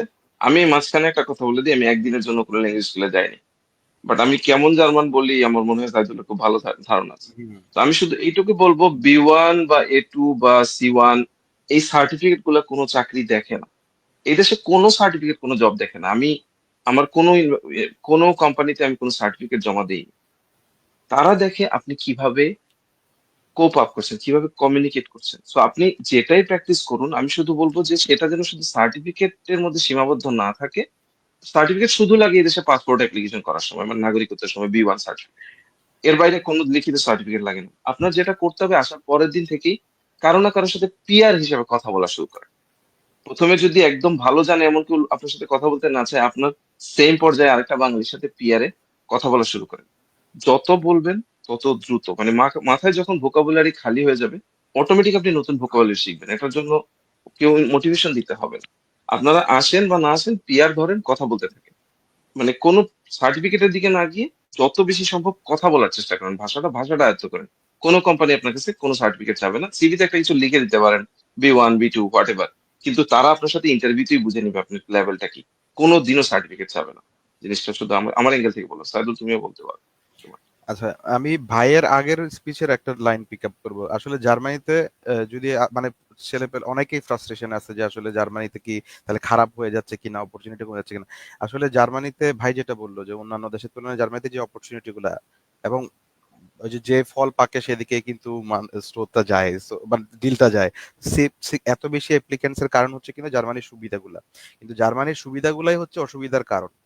কি আমি বলি, এই যে ফার্স্ট অফ অল আপনার যদি টিউশন ফি দিতে হতো, আপনি ইউনিভার্সিটিতে ফোকাস থাকতেন, ঠিক আছে। যেটা হয় কি, আমরা এসেই ইউনিভার্সিটির আশেপাশেও যাই না, এরকমও বুড়ি বুড়ি এক্সাম্পল, ঠিক আছে। যে আপনি ইংল্যান্ডে যান, আপনি কয় ক্রেডিট কমপ্লিট করছেন, ইউএসএ তে যান, আপনি বাইরে কাজ করতেছেন কিনা, সবগুলো নিয়ে আপনাকে হিসাব করবে, ঠিক আছে। তারপরে হচ্ছে আপনার ওই যে 120 দিন কাজ করতেছেন, ইভেন অনেক সময় 2-3টা মিনি জব করে, মানে করা যায়, মানে of the record under the table অনেক কিছুই করা যায় এখানে, ঠিক আছে। ওরা অত বেশি স্ট্রিক্ট না, হ্যাঁ, মানে যতক্ষণ পর্যন্ত ধরা না পড়ে ততক্ষণ পর্যন্ত জার্মানি সবকিছুই করা যায়। তো এগুলোর কারণে হয় কি, মানে এক্সট্রিম লেভেলের একটা মানি ফ্লো চলে আসে, ঠিক আছে। তো যার কারণে হচ্ছে কি, মানে পড়ালেখা বা আমাদের মেইন গোলটা থেকে আমরা কি হয়ে যায়, ডাইভার্ট হয়ে যায়। কিন্তু যত বেশি এই মানে বাড়তি ইনকামের গুলোর দিকে, মানে স্টুডেন্ট লাইফে বাড়তি ইনকাম গুলোর দিকে তাকাবো, তত বেশি আমার কি হবে, মেইন এইমটা, ধরেন আমি ঢাকাতে চিটং থেকে ঢাকা যাব, আমি ডানে বামে যে 2-4-5 পয়সা কামাতে গিয়ে দেখা যাচ্ছে আমি ঢাকায় গিয়ে যে বড় একটা ইয়া করবো, জব মানে ইনকাম করব, ওই অপরচুনিটিটা ডিলে হয়ে যায়। তারপরে হচ্ছে আর কিছু কিছু কি ভুল করি আমরা, মানে আমরা বাংলাদেশিরা, আমিও বই কি, ফার্স্ট অফ অল দেশের ল্যান্ড জার্মানিতে ল্যান্ড করেই হচ্ছে প্রথমে একটা দামি ল্যাপটপ, আমি একটা ম্যাক দরকার, আমার এই ম্যাকবুক দরকার, আমার কি আসলেই ম্যাকবুক দরকার? ভাই যেটা বললো যে উনি ছোট বাসায় মুভ করছে, আমি 170 ইউরোর বাসাতে ছিলাম, যে বাসায় পানি পড়তো, ঠিক আছে, শুরুতে না, নট, মানে এটা আমি ডেলিবারেটলি নিছি তা না, মানে আমি ওভাবেই চেষ্টা করছি যে আমার বাজেটটা কমানোর জন্য। আমি হচ্ছে ইবে ক্লাইনেনসাইকেল থেকে একটা পুরানো ল্যাপটপ নিছি, যেটা দিয়ে আমার কাজ চলে যাবে, আমার লেনোভো, স্টিল আমি ওই ল্যাপটপটা দিয়েই কি করতেছি, লাইভ করতেছি। আমি এর বাইরে আমি এফোর্ড করতে পারতেছি এখন, বাট আমি আমার দরকার নাই তো, কারণ হচ্ছে আমি আমার অফিসের ল্যাপটপ দিয়ে সারাদিন সব কাজ করতেছি, জাস্ট পার্সোনাল কোনো কাজ হলে আমি আমার এই ল্যাপটপ, এই যে 250 টাকা দিয়ে যে কেনা ল্যাপটপ, এখনো পর্যন্ত আমি 5 বছর ধরে ইউজ করতেছি। তা আমি চাইলে তখন ম্যাক কিনে ফেলতাম, কিনে ফেলতে পারতাম। তারপর হচ্ছে ঘোরাঘুরি কিন্তু মোরালে সবাই করে, আপনি ইউরোপে আসছেন, আমরা আসছি, সবাই মোরালেস আমরা ঘোরাঘুরি করবোই, কিন্তু শুরুতেই মানে আমি একদম ওখানে চলে যাবো, এগুলো হচ্ছে কি করে ফেলে কস্ট বার্ডেন। আরেকটা সবচেয়ে বড়, আমি এই যে গত কিছুদিনের পোস্ট গুলো অ্যানালাইসিস করতেছিলাম, আসলে মানে থিমেটিক অ্যানালাইসিস করে দেখার চেষ্টা করতেছিলাম যে আসলে কমপ্লেন গুলা কোথায়। কমপ্লেন হচ্ছে কি, ফ্যামিলির থেকে টাকার একটা প্রেশার আসে, এটা একটা কি আসছে, মানে এই কমেন্ট, এটা একটা খুবই কমন একটা এক্সকিউজ, কেন আসবে না, আপনি শুরুতে করছেন কি, আমি জানি, আমি জানি অনেকের এক একজনের সিচুয়েশন এক এক রকম, এক একজন এক এক পরিস্থিতি থেকে উঠে আসছে, বাট আপনি যখন আসার সাথে সাথে 3টা মাসের ব্লক পেয়ে গেছেন, 2টা মাসের ব্লক পেয়ে গেছেন, আপনি করছেন কি, ধামাইয়া 2 লাখ 2.5 লাখ টাকা বাংলাদেশে পাঠাই দিচ্ছেন। তাহলে হবে কি, আমি বাংলাদেশের মানুষের দোষ দিব না, তখন ওদের এক্সপেকটেশন হচ্ছে কি, না এখানে টাকা ইনকাম পসিবল, এখানে অনেক টাকা, এখানে যাওয়ার 2 মাসের মধ্যে কি করে ফেলা যায়, 2 লাখ 2.5 লাখ টাকা পাঠাই দেওয়া যায়, লোন শোধ করে ফেলা যায়। তাহলে হচ্ছে কি, আপনি আপনার ওদের এক্সপেকটেশনটা কি বড় করে ফেলতেছেন, দিয়ে দেন, বাট একটু সময় নিয়ে নিয়ে, ঠিক আছে, একটু স্লোলি, আপনি সবই ব্যাক দিতে পারবেন, কিন্তু একটু সময় নিয়ে দেন, এটা একটা জিনিস।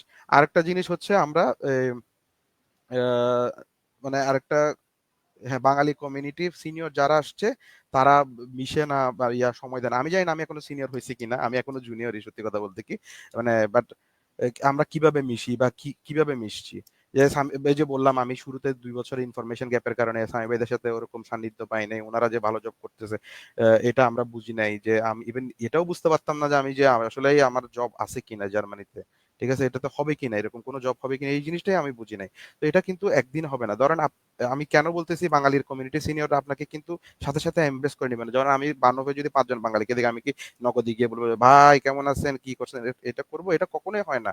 আপনি দেখেন, আপনি ইভেন ইউনিভার্সিটিতে আপনি 4 জন মানুষ যে বাংলাদেশ থেকে আসতেছেন, আপনাদের মধ্যে একটা বন্ডিং ক্রিয়েট হবে, সেটা হচ্ছে আপনাদের এই সম্পর্কের কেমিস্ট্রির কারণে। হয়তোবা এই বন্ডিংটা 2 মাস পরে ভেঙে যাবে, আরেকজনের সাথে সম্পর্ক হবে এরকম। তো আপনার দিক থেকেও আগায় আসতে হবে। ঠিক আছে, আমি বলতেছি 10 জন সিনিয়র ভাইয়ের মধ্যে 5 জন আপনাকে রিজেক্ট করবে, 6 জন আপনাকে রিজেক্ট করবে। এটা সোশ্যাল রিজেকশন, খুবই কমন বিষয়। এজন্য হাজার হাজার থিওরি আছে এই বিষয়ে। এটা আপনি তো 2 জনকে পিক করে নিতে পারবেন। নট নেসেসারি যে আমি 50 জন ভাইকে অ্যাপ্রোচ করছি বা 50 জনের সাথে মিশার চেষ্টা করছি, সবার সাথে আমি কি করতে পারছি, টাচ হইতে পারছি। বাট হয়তো স্বামী ভাইয়ের মতো 2-1 জনকে পাইছি, ঠিক আছে, তারা আমাকে আমার কিন্তু আইডলাইজ করছে। ভিন্ন এক্সপিরিয়েন্সও আছে সাইদুল। আমার ভিন্ন এক্সপিরিয়েন্স, আমার এমনও আছে, আমি যখন জব শুরু করি 17-18 দিকে 18 সালে, আমি ডুসেলডর্ফ যাইতাম, ট্রেনে আসতাম, তখন নতুন স্টুডেন্ট পাইলে আমি কথা বলতাম। তো আমি যথেষ্ট অনেক সময় দেখছি যে মানে কোনোভাবে প্রশ্নগুলোর জবাব দিয়ে এড়ায় যাওয়ার প্রবণতা। তারপরে ধীরে ধীরে আমি বাদ দিয়ে দিছি যে নিজে থেকে স্বতঃপ্রণোদিত হয়ে যোগাযোগ করা বা এটা। তো এই এক্সপিরিয়েন্সটা কিন্তু আছে। এখন আমি জানি না এটা কেন, হয়তো আমি আমি শুধু এটুকু বলতে পারি, I am open for everyone. এখানে যদি কোনো স্টুডেন্ট থেকে থাকেন আশেপাশে, আমাকে নক দিয়ে দেখতে পারেন আমার সাথে যোগাযোগ থাকে কিনা। কারণ আমার এখানে আলাদা কোনো ধরনের কি নেই যে সে স্টুডেন্ট বা সে কি ব্যাকগ্রাউন্ড থেকে আসছে। আমি তো স্টুডেন্ট ছিলাম, তাই না? সো আমার মনে হয় এই জিনিসটা একটু কিছুটা আনফেয়ার জাজ করা হয় যারা জব করে তাদের প্রতি। কারণ এরা প্রত্যেকেই স্টুডেন্ট ব্যাকগ্রাউন্ড থেকে আসছে, এরা কেন স্টুডেন্টদের সাথে মিশতে চাবে না? আমি পার্সোনালি মনে করি হয়তো 1-2 জন হতে পারে, বেশিরভাগই এমন হওয়ার আমি কথা না। কমপ্লিটলি এগ্রি স্বামী ভাই আপনার সাথে, যে আইসটা ব্রেক না করেই হচ্ছে মানে ইয়া করা হয়। যেমন সত্যি কথা বলতে কি, এনআরবিতে আমরা যারা মোরাললেস আছে, আমরা সবাই আমাদেরকে না ছিল আমাদের অ্যাক্টিভিটিতে, যেমন আমি সারাদিন ক্রিকেট টিম নিয়ে পড়ে থাকি, সারাদিন আমাদের ক্রিকেট খেলি, আমরা ফুটবল খেলি, আমরা ব্যাডমিন্টন খেলি, আমি আমরা ফুটবল খেলতে যাবো, একেবারে গাড়িতে উঠবো, 5 আমরা মিনিট পরে আমার ম্যাচ। আমরা ব্যাডমিন্টন খেলি। আপনার যেমন আপনার সাথে আমার পরিচয়টা কিভাবে হয়েছে, আপনার বেসিক্যালি ব্যাডমিন্টন দিয়ে শুরু হয়েছে, ঠিক আছে। তারপর হচ্ছে আমি মনে হয় না হলেও মানে 500-1000 বাঙালিকে চিনি, কিন্তু কিভাবে সব স্পোর্টস এর মাধ্যমে, সাংস্কৃতিক কালচার। ইভেন আমাদের 19 তারিখও আমরা এখানে বিশাল একটা বাংলাদেশি মিলন মেলা করতেছি। তো আমি তো হঠাৎ করে মানে সবাইকে এট এ টাইম সবাইকে সময় দিবেন না। আপনাকে কি করতে হবে, আস্তে আস্তে সময় নিয়ে করতে হবে। ইভেন আমি ধরেন আমি জব করতেছি, আমি বহুত কিছু, আমি আবার বলতেছি আমি বহুত কিছু না হয়তোবা, বাট কিন্তু আপনারা 5 জন বন্ধু নতুন আসছেন জার্মানিতে, আমি যদি হঠাৎ করে আপনাদের সাথে ডিরেক্টলি একদম ফ্রেন্ডলি হয়ে কোলাকুলি করতে চাই, আপনারা কিন্তু জিনিসটা ভালোভাবে নিবেন না। So everything takes time. যে আমাদের সোশ্যাল রিজেকশনটাকে কি করতে হবে, আস্তে আস্তে পজিটিভ দিকে নিতে হবে। তো এভাবে করে আগাতে হবে। সো সিনিয়র যারা একেবারে যে আপনাকে ইগনোর করে, আমি মুদ্রার অপরপিঠও আছে, আমি জানি অনেকে সিভি দেখে দেওয়ার জন্য, মানে কি বলবো, মানে আমি অনেক ফেস করছি, ঠিক আছে। But you have to be selective, যে আপনিই অটোমেটিক্যালি বুঝে নিন। আপনার ঘরে যদি 5টা ভাই থাকে, আপনি সবার সাথে কিন্তু একই রকমের ইন্টিমেসি থাকবে না। আপনাকে একটা কমফোর্ট জোনটা খুঁজে নিতে হবে। ঠিক সিমিলারলি এটা আস্তে আস্তে হয়, এটা ইট ডোন্ট কাম মানে অল অফ সাডেন যে মানে একদিনেই হয়ে যাবে বিষয়গুলো, এরকম কিছু না। কারণ আমি এখনো পর্যন্ত আমার কোম্পানিতে এখন হয়তো বা একটু সিচুয়েশন খারাপ, বেঁধে ওয়ার্কিং স্টুডেন্ট বা এই ধরনের রোলগুলো কম। আমি মনে হয় এমন কোনো ব্যক্তি নাই, সে লিঙ্কডিন আমি চিনিও না জানি না কোনোদিন, আমি নক দিলে আমি চেষ্টা করি অ্যাটলিস্ট রেফার করে দেওয়ার জন্য, সেটা বাঙালি হোক, পাকিস্তানি হোক, ইন্ডিয়ান হোক। কারণ একসময় আমি এই সিচুয়েশনটা দিয়ে গেছি। আমিও একটা মানে ইয়ার মতো তাকায় থাকতাম যে কখন একজন আমাকে রেফার করবে, কখন ইয়া করবে। তো আমি আমার আমার বেস্টটা চেষ্টা করি, এবং আমি মোরালে সব অনেককেই চিনি আমার আশেপাশে সারাউন্ডিং এ, হয়তোবা সিমিলার মাইন্ডেড পিপল গুলো আমরা সব একসাথে হয়ে গেছি, তারা সবাই চেষ্টা করে এই পজিটিভ ভাবে হেল্প করার, ইয়া করার। কিন্তু 2 পাশ থেকেই আসলে জিনিসগুলো সিঙ্ক হতে হয়। সো এক পক্ষে আমি কি করব না, মানে ব্লেমটা আসলে সিনিয়ররা একটু ইয়া করে। তো আপনি কতটুকু চেষ্টা করছেন, আপনি কতটুকু এফোর্ট দিয়েছেন? যেমন আমি দেখি এখন হয়তো বা ডুইসবুক এসএনে 50টা স্টুডেন্ট আসছে, এর মধ্যে 2-3টা ছেলের সাথে আমার খুব বেশি ইন্টিমেসি। তো কেন হয়েছে, নিশ্চয়ই ওভাবে আগে আসছে বা আমার সাথে ওর সিঙ্ক হয়েছে। তো আপনি হয়তো বা আসলে আপনার সাথেও হতো। আমরা সারাদিনই পড়ে থাকি মাঠে আরেকটা ঘাটে। আরেকটা বিষয় হচ্ছে ব্যুরোক্রেসি। জার্মানি ভয়াবহ ব্যুরোক্রেটিক দেশ, হুম, ওটা অস্বীকার করার কিছু নেই। হুম, আজকে 9 বছর ধরে আছি। মানে আমি নিজেও এক সময় মনে হইতো, মানে আউসল্যান্ডার বিল্ডিং এর দিকে তাকিয়ে বলতাম, যেদিন নাগরিকত্ব পাবো সেদিন এই বিল্ডিং এ বাকিটা না বলি, মানে কিছু একটা করার ইচ্ছা। এটা একদিনে আসেনি, নিশ্চয়ই অনেক হতাশা, অনেক বিরক্তি, অনেক ক্ষোভ থেকে জিনিসটা আসছে। এখন আমার প্রশ্ন হচ্ছে, আপনার শুধু খেয়াল করতে হবে যে এই ব্যুরোক্রেসির বিনিময়ে তারা হয়তো অনেক কিছু রুলস সহজও করে রাখছে, তাই না? আমি লিটারালি বলতে পারি, কোভিড এর সময় অস্ট্রেলিয়া যেখানে ছাত্রদেরকে ঢুকতে দেয় নাই আহ বিভিন্ন কিসে, জার্মানি সেখানে উল্টা ওদের ব্যাংক দিয়ে ফ্রি লোন দিছে, বিনা সুদে লোন দিছে। সো প্রত্যেকটা জিনিসেরই উল্টাপিঠো আছে, হ্যাঁ। এরকম ধরনের কোনো দেশ কিন্তু কোভিড এর সময় সৃষ্টি করতে পারেনি, স্টুডেন্টদেরকে বিনা সুদে লোন দিছে। সো একটু মানে দেশটাকে ওইভাবেই কনসিডার করেন যে অ্যাটলিস্ট 1.5 বছরের খরচটা আমি সাথে রাখি, যেটা দিয়ে আমি 2 বছর মিনিমাম নিজেকে ব্যাকআপ দিতে পারি। ওইভাবে আসি। ব্লক অ্যাকাউন্টের কনসেপ্টটাই তৈরি করা হয়েছে ওই টাকা যেন আপনি আপনারই দেশে জীবন ধারণের জন্য খরচ করেন। আপনি যদি এসে ওইটা ধার করা টাকা ফেরত দিতে শুরু করেন আর পরবর্তীতে বলেন যে আমি ফ্রাস্ট্রেটেড কারণ আমি আর্ন করতে পারতেছি না, তাহলে কিন্তু হবে না। কারণ তারা অনেক রিসার্চ করে ব্লক অ্যাকাউন্ট ব্যাপারটা চালু করেছে। তো তারা জানে এই দেশের ল্যাঙ্গুয়েজ ব্যারিয়ারের কারণে প্রথম 6 মাস 8 মাস 1 বছর এই দেশে একটা স্টুডেন্ট আর্ন করতে পারবে না। তো সিস্টেমে যেটা আছে আমরা সিস্টেম মোতাবেকই চলি, তাহলে কিন্তু আমার মনে হয় সার্ভাইভালটা এত কঠিন হবে না, যেটা অন্যভাবে হয়ে যাচ্ছে। 3 মাসের মধ্যে জব করা সম্ভব নেই দেশে ভাই। আপনাকে ওইভাবে বুঝতে হবে, কারণ এই দেশ টিউশন ফিও নিচ্ছে না, অনেক কিছুই দিচ্ছে না। সো ওইটুক মানে তার সাথে কোপ আপ করে আপনাকে যেতে হবে, এবং পরবর্তীতে ফলাফলটা খারাপ আসবে না, ফলাফল ভালো আসবে যদি আপনি টিকে যেতে পারেন, থেকে যেতে পারেন। এখন পরবর্তীতে আপনি যদি বলেন যে না এরা এত বেশি ইন্টিগ্রেট হতে দেয় না, বা সেটাও সত্যি, সেটা নিয়ে কিছু মানে অ্যাটলিস্ট ইউকে ইউএসএ বা অস্ট্রেলিয়ার মতো কানাডার মতো এত ইন্টিগ্রেশন জার্মানি কোনোদিনও করতে পারবে না, কারণ তাদের ভাষা আলাদা, তারা একটা জাতি। তারা অনেক বেশি মাইগ্রেন্টের সমন্বয়ে তৈরি কোনো দেশ নয়, as like as Australia, USA অথবা ইভেন ইউকেও এখন বলতে পারি। সো ওই সুবিধাগুলো এখানে কোনোদিনও পাবেন না। কিন্তু তারা ফেয়ার, তারা ডিরেক্ট রেসিজম আমি আজ পর্যন্ত 9 বছরে দেখিনি। আর ইনডিরেক্ট রেসিজম সেটা প্রতিটা সাদা চামড়ার দেশেই আছে, এখানে হচ্ছে কোনো অংশে কম নেই, বেশিও হয়তো আছে। তো জার্মানরা তো অনেক কম, আমি আপনার মনে হাঙ্গেরি করি টাঙ্গেরি ভাই এগুলো আরো বাজে situation. Even even English speaking কান্ট্রিতেও ইনডিরেক্ট হ্যাঁ, রেসিজম অনেক বেশি আছে, কিন্তু ডিরেক্ট রেসিজম আহ, এই দেশে নাই, আমি আজ পর্যন্ত দেখিনি। সরি, কেউ কিছু বলতে চাচ্ছেন? ভাই একটা প্রশ্ন হচ্ছে যে একাডেমিক কথা নিয়ে অনেক কথাবার্তা হলো, ক্যারিয়ার নিয়ে কথা হলো, বাট একটা কথা সবাই বলে যে একাকিত্ব যে ব্যাপারটা, কালচারাল শক একটা ব্যাপার থাকে, কাজ ভাই, করতে করতে আমি আসলে। আমি একটা কথা বলতে পারি। গত শনিবারে আমি নিজে আই ওয়াজ দ্য কনভেনার, একটা প্রোগ্রাম করছি, 150 জন মানুষ আসছে, পেইড কেস, তার আগে টাকা দিয়ে তারপর আসতে হয়। সাইদুলরা আগামী শনিবারে একটা প্রোগ্রাম, এই শনিবার না পরের শনিবারে একটা প্রোগ্রাম করবে, যেখানে 500-600 মানুষ আসবে। ঠিক আছে, ওইটা আনরেজিস্টার্ড, কিন্তু ওখানে যাওয়া তো 700 মানুষ যাইতে হবে। এখন কারো যদি ইচ্ছা থাকে এই দেশে কমিউনিটির সাথে চলার, আমি জাস্ট দুইটা ছোট উদাহরণ দিলাম, যে আপনি চাইলেই মিশতে পারতেছেন, এখানে বাঙালিদের বিশাল কমিউনিটি আছে, এখানে যান, কথা বলেন, ওদের সাথে মিশেন, 2-3টা প্রোগ্রামে গেলে আপনাকেও সবাই চিনে যাবে। কিন্তু যদি কেউ বাসায় বসে থাকেন, কোনো ধরনের অ্যাপ্রোচ না করেন, এবং আশা করেন যে মানুষ খুঁজে খুঁজে ওনাদেরকে বাসায় গিয়ে কথা বলবে, এটা একটু আসলে দ্বিচারিতা হয়ে গেল না? আমি নিজেও, আমাকে কেউ চিনতো না আমি যদি নিজে গিয়ে না মিশতাম, কারণ আমি তো কাউকে এই দেশে চিনে আসিনি ভাই, ওনারাও তো কাউকে চিনে আসতেছেন না। তো এতটুকু তো নিজের দিক থেকে অ্যাপ্রোচ থাকতে হবে। এখানে যেহেতু এতগুলো, আমি দুইটা অনুষ্ঠানের কথা এই কারণেই বললাম যে বোঝানোর জন্য কি পরিমাণ বাঙালি অনুষ্ঠান হয়, কি পরিমাণ বাঙালি কমিউনিটি এখানে আছে, ওইটুক চেষ্টাটুক থাকতে হবে। তবে হ্যাঁ, অনেক ছোট ছোট শহর আছে যেগুলোতে আসলে লাইফ লিড করা কঠিন, এনআরএর মতো এত বাঙালি নাই, ওই ওনাদের সময়টা ডিফিকাল্ট। আমি ওখানে কি পরামর্শ দিব জানি না, কারণ আমি নিজে ওই পরিস্থিতি পাইনি কোনোদিন। আমি সবসময় ভালো এমন শহরে ছিলাম যেখানে প্রচুর বাঙালি।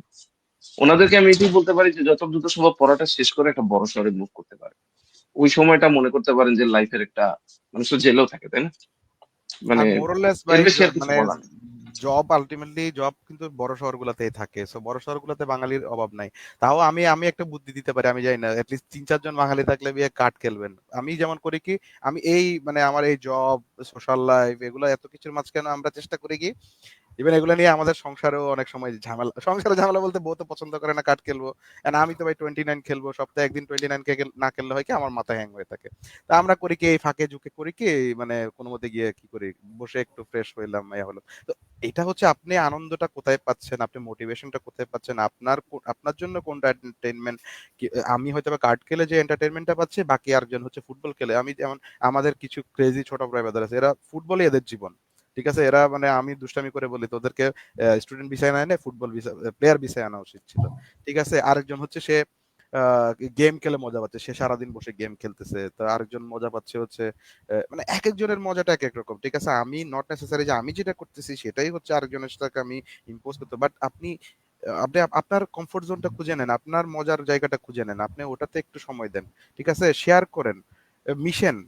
না মিশলে তো আসলে কেউ বলতে আপনার অন্তর, কেউ তো আসলে অন্তর্জামী না যে আপনার প্রবলেম গুলো আপনি কেউ অটোমেটিক্যালি বুঝে যাবে, এরকম কিন্তু কোনো সিচুয়েশন নাই আর কি। আচ্ছা ভাই, আমি একটু আরেকটা প্রশ্ন ছিল। অ্যাড করি। যেহেতু ছোট সিটির কথা আসছে, তো হুম, আমি হচ্ছে সিগবার একজন অ্যাডমিন প্যানেলের সদস্য। তো আমার কালকে এক্সাম, তো তো আমি একটু পড়তেছিলাম আর কি, তো আমি একটু লেট করে জয়েন করছি আর কি। হুম, তো আমি হচ্ছে জার্মানির খুবই ছোট একটা সিটিতে থাকি। মানে আমার ভার্সিটি দুইটা, একটা হচ্ছে হালেতে প্লাস হচ্ছে মেরসেবুর্গ নামে একটা সিটিতে। তো আমি মেইনলি মেরসিপুরকে থাকি, তো এখানে 33,000-এর মতো মানুষ। তো আমি ডর্মে থেকে আমার ভার্সিটি 5 মিনিট, আর হচ্ছে আমি যেখানে জব করি আমার বাসা থেকে আমার জবের ডিস্টেন্স হচ্ছে মাত্র 10 মিনিট। ম্যাকডোনাল্ডসে জব করি। তো আমরা 3 ফ্রেন্ড একসাথে থাকি। আমার ফ্রেন্ড আমার পাশের রুমে আছে, আর আরেকটা ফ্রেন্ড হচ্ছে আমার পাশের ডর্মেই থাকে আর কি। তো আমরা সবসময় একসাথে থাকি, ওই যে একাকিত্ব ফিল বা হচ্ছে যেটা ওইটা কখনো হয় না আমাদের। আমরা একসাথে আড্ডা দিয়ে ভালো লাগতেছে না, আমাদের তিনজনের সাইকেল আছে, চলো একটু সাইকেল চালায় আসি। আমরা সাইকেল নিয়ে বেরোই, সাইকেলে ঘুরি।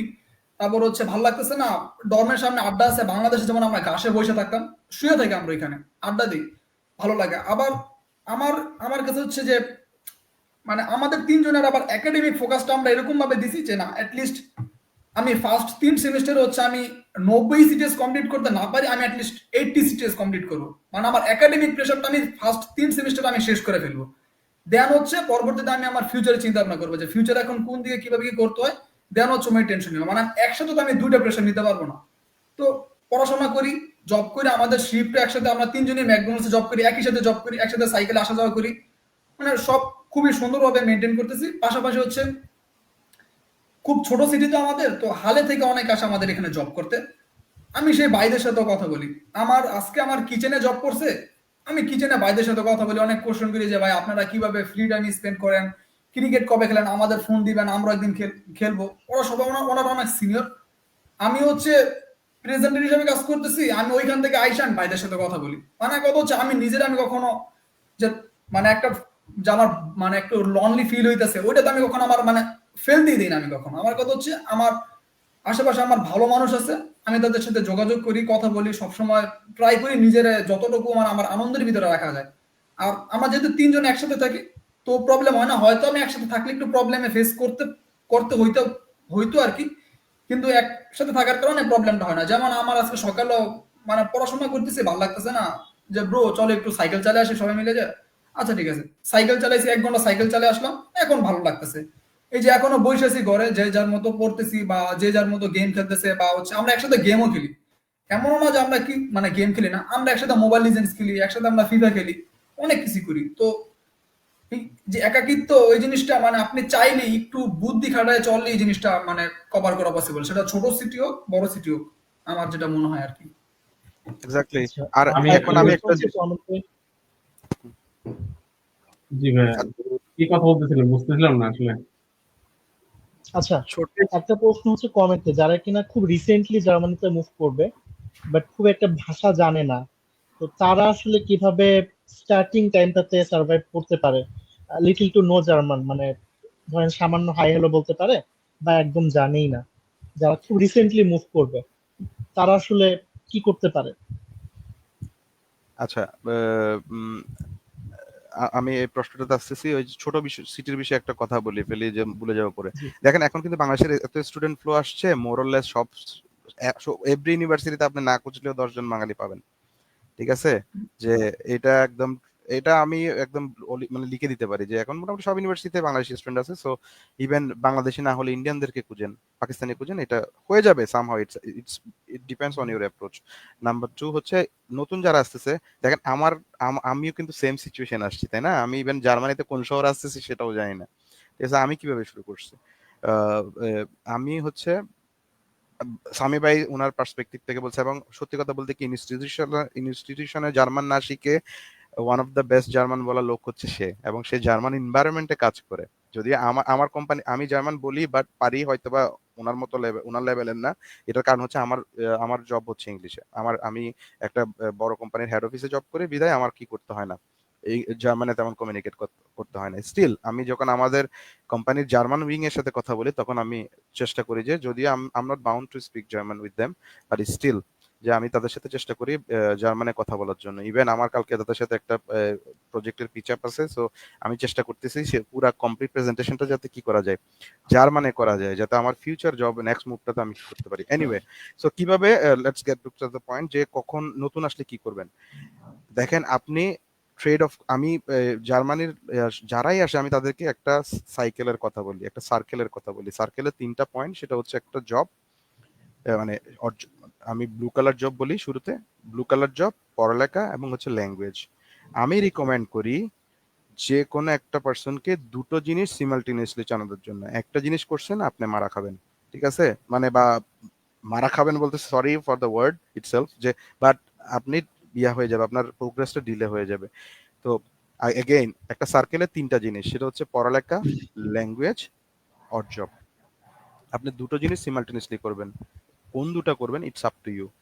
ল্যাঙ্গুয়েজ করবেন সাথে জব করবেন, নাকি ল্যাঙ্গুয়েজের সাথে পড়ালেখা করবেন, নাকি ল্যাঙ্গুয়েজের সাথে ইয়া করবেন কি জব করবেন। তো কোন দুটা করবেন সেটা আপনাকে ডিসাইড করতে হবে, বাট একটা জিনিস করবেন না, দুটো জিনিস মাস্ট। যারা শুধু পড়ালেখা কাজ করে তারা টাকাই পায়, দিন শেষে না ল্যাঙ্গুয়েজ শিখে না পড়ালেখা। ভার্সিটি থেকে একবার গ্যাপ হয়ে গেলে আর ব্যাক করা ডিফিকাল্ট।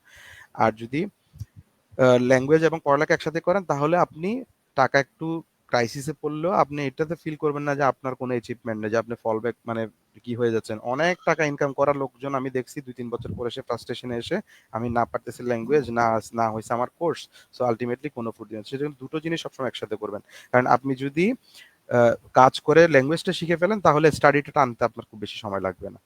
তো দুটো জিনিস মাস্ট চেষ্টা করবেন সবাই একসাথে সিমালটেনিয়াসলি করার জন্য। নতুনদের জন্য কি, বড় শহরে আসলে তো মোরালেস ডিপেন্ড অন সিজন। ধরেন আপনি আসছেন হচ্ছে সামার আসলে আসলে সবাই মোরালেস জব পেয়ে যায়। রেস্টুরেন্ট এগুলোতে প্রচুর পরিমাণ লোক নেয়, সবাই ঢুকে যায় ইনস্ট্যান্ট। তারপরে এই আমাজনের প্রাইম উইক থাকে, মোরালেস সব শহরে আমাজন আছে, সবাই আমাজনে ঢুকে যায়। ইভেন আরো কিছু কিছু ছোট ছোট লাগার আছে, এগুলোতে ঢুকে যায়। বা রাইডিং জব গুলাও সামারে খুব ভালো থাকে, সবাই ঢুকে যায়। তো চেষ্টা করেন জবগুলা, কিন্তু আপনি রেস্টুরেন্টে ঢুকছেন, আপনার জবটা থাকে কিন্তু 2টা থেকে, ঠিক আছে, 2টা থেকে 10টা।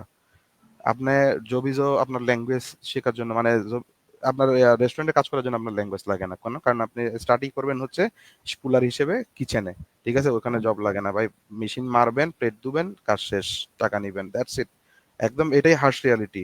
তো তো ইয়া করেন সকাল 8টা থেকে, ম্যাক্সিমাম ল্যাঙ্গুয়েজ স্কুল করে কি কোর্স করাই হচ্ছে 9টা থেকে 12টা, অথবা সকাল 8টা থেকে 11টা করেন, 2 ঘন্টা রেস্ট নেন, অথবা ক্লাস করে কি করে ইয়াতে যান ল্যাঙ্গুয়েজ, সরি এরপর কাজে যান। টাইমটা প্রপারলি ইউটিলাইজ হলো। এখানে জয়স্ট্যান্ড হচ্ছে time is money. Time waste করছেন মানে আপনি গন, ঠিক আছে। এখানে টাইমটাকে আপনি কত প্রপারলি ইউটিলাইজ করতে পারছেন এটার উপর ডিপেন্ড করতেছে আপনার সাকসেসটা। সাকসেস বলতে মানে মানে আপনি যেটা ড্রিম করেন, বা আমরা নর্মালি 90% মানে মানুষ কি এক্সপেক্ট করি, যেমন আমি আমি পার্সোনালি বলতে পারি, আমি আর সামি ভাই দুজনেই পাসপোর্ট হোল্ডার। আমি মানে পাসপোর্ট পাইছি জার্মান, আমরা জার্মান বার কি মানে অফিসিয়ালি জার্মান।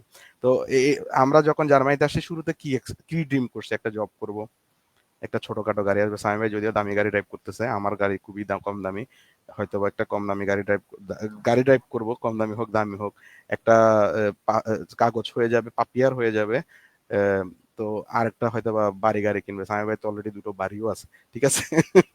তো উনি অনেক সাকসেসফুল এদিক দিয়ে। আয়োজন, তো তুমি তুমি আল্লাহর রাস্তে আমার কথা বলো, বন্ধ করো, তুমি অন্য কথা করো। আমি অতটা সাকসেসফুল না, বাট স্টিল যে কি মানে আমরা যে জার্মানি আসার পর যে ড্রিম গুলো দেখছি, এগুলাই তো ড্রিম দেখছি। যদিও এখন সময়ের সাথে সাথে কিন্তু মানুষের এক্সপেকটেশন চেঞ্জ হয়। আজকে কিন্তু আমার ড্রিম এটা না, আমার ড্রিম অন্যটা, ঠিক আছে। আমার এখানে একটা বিজনেস ওপেন করা, হয়তো বা একটা কিছু একটা করা যেটা অন্যটা। তো এনিওয়ে, যত দেরি করবেন দুটো জিনিস একসাথে করতে, তত বেশি কি হবে আপনার এই এই ছোট ছোট ছোট ছোট স্টেপ গুলো। আমি যদি বলি যে একটা কাস্কেড, মানে কাস্কেড তো যদি নিচের দিকে যায়, আমি যদি সিঁড়ি যদি বলি, সোপান যদি বলি, আপনার যে সাকসেসের ছোট ছোট যে স্টেপ গুলো আছে সাকসেসের দিকে, এগুলা দিলে হবে যদি আপনি দুটো জিনিস সিমালটেনিয়াসলি না করেন। আমার এমনও দিন গেছে, আমি লিটারালি আমি আপনাকে তো মানে খুব ইজিলি বলে ফেলছি যে ল্যাঙ্গুয়েজ। আমি কোভিড এর সময় আমাজনে কি পরিমাণ যে স্ট্রেস যায় লাগারে আমি জানি না, যারা কাজ করছে তারা বুঝানে। 16-17 কেজির প্যাকেট, কারণ নর্মালি আপনারা মোর দেন 15 কিলো প্যাকেট হচ্ছে দুজন মিলে কি করতে হয়, ক্যারি করতে হয়। কিন্তু কোভিড এর সময় হচ্ছে দুজনকে 2 মিটার করে আপস্টান করতে থাকতো, মানে সরি মাঝে মধ্যে জার্মান বলে বলতেছি, ডিস্টেন্স করে কাজ করতে হতো। তো দেখা যেত ওই 15-16 কেজির, এখন আবার কখন 15 কেজির একটা প্যাকেট আসছে, আবার একজন আসবে ওর সাথে আমি প্যাকেটটা তুলবো, এটার জন্য ওয়েট করব। ওই প্যাকেটও তুলে ফেলছি, ওই মানে কারণ নাহলে তো চিল্লাচিল্লি করবে, শিফট লিডার এসে ইয়া করবে এরকম। ফাঁকি ঝুঁকিও মারছি, সবই করছি, মানে এমন না যে একেবারে খুব আইডিয়াল এমপ্লয়ি ছিলাম, সব কাজ করছি আমাজনে ফাঁকি ঝুঁকিও মারছি, সব করছি। বাট ওই নাইট শিফট কাজ শেষ করে এসে আমি B1 এর ক্লাস করতাম। কারণ হচ্ছে তখন কোভিড এর টাইম, আমি জব পাচ্ছিলাম না, সামহাও এটা ম্যানেজ করছি। আবার আমার ল্যাঙ্গুয়েজ ক্লাসও 400 টাকা ইনভেস্ট করে ফেলছি, 380 টাকা, এটাও লস হয়ে যাবে।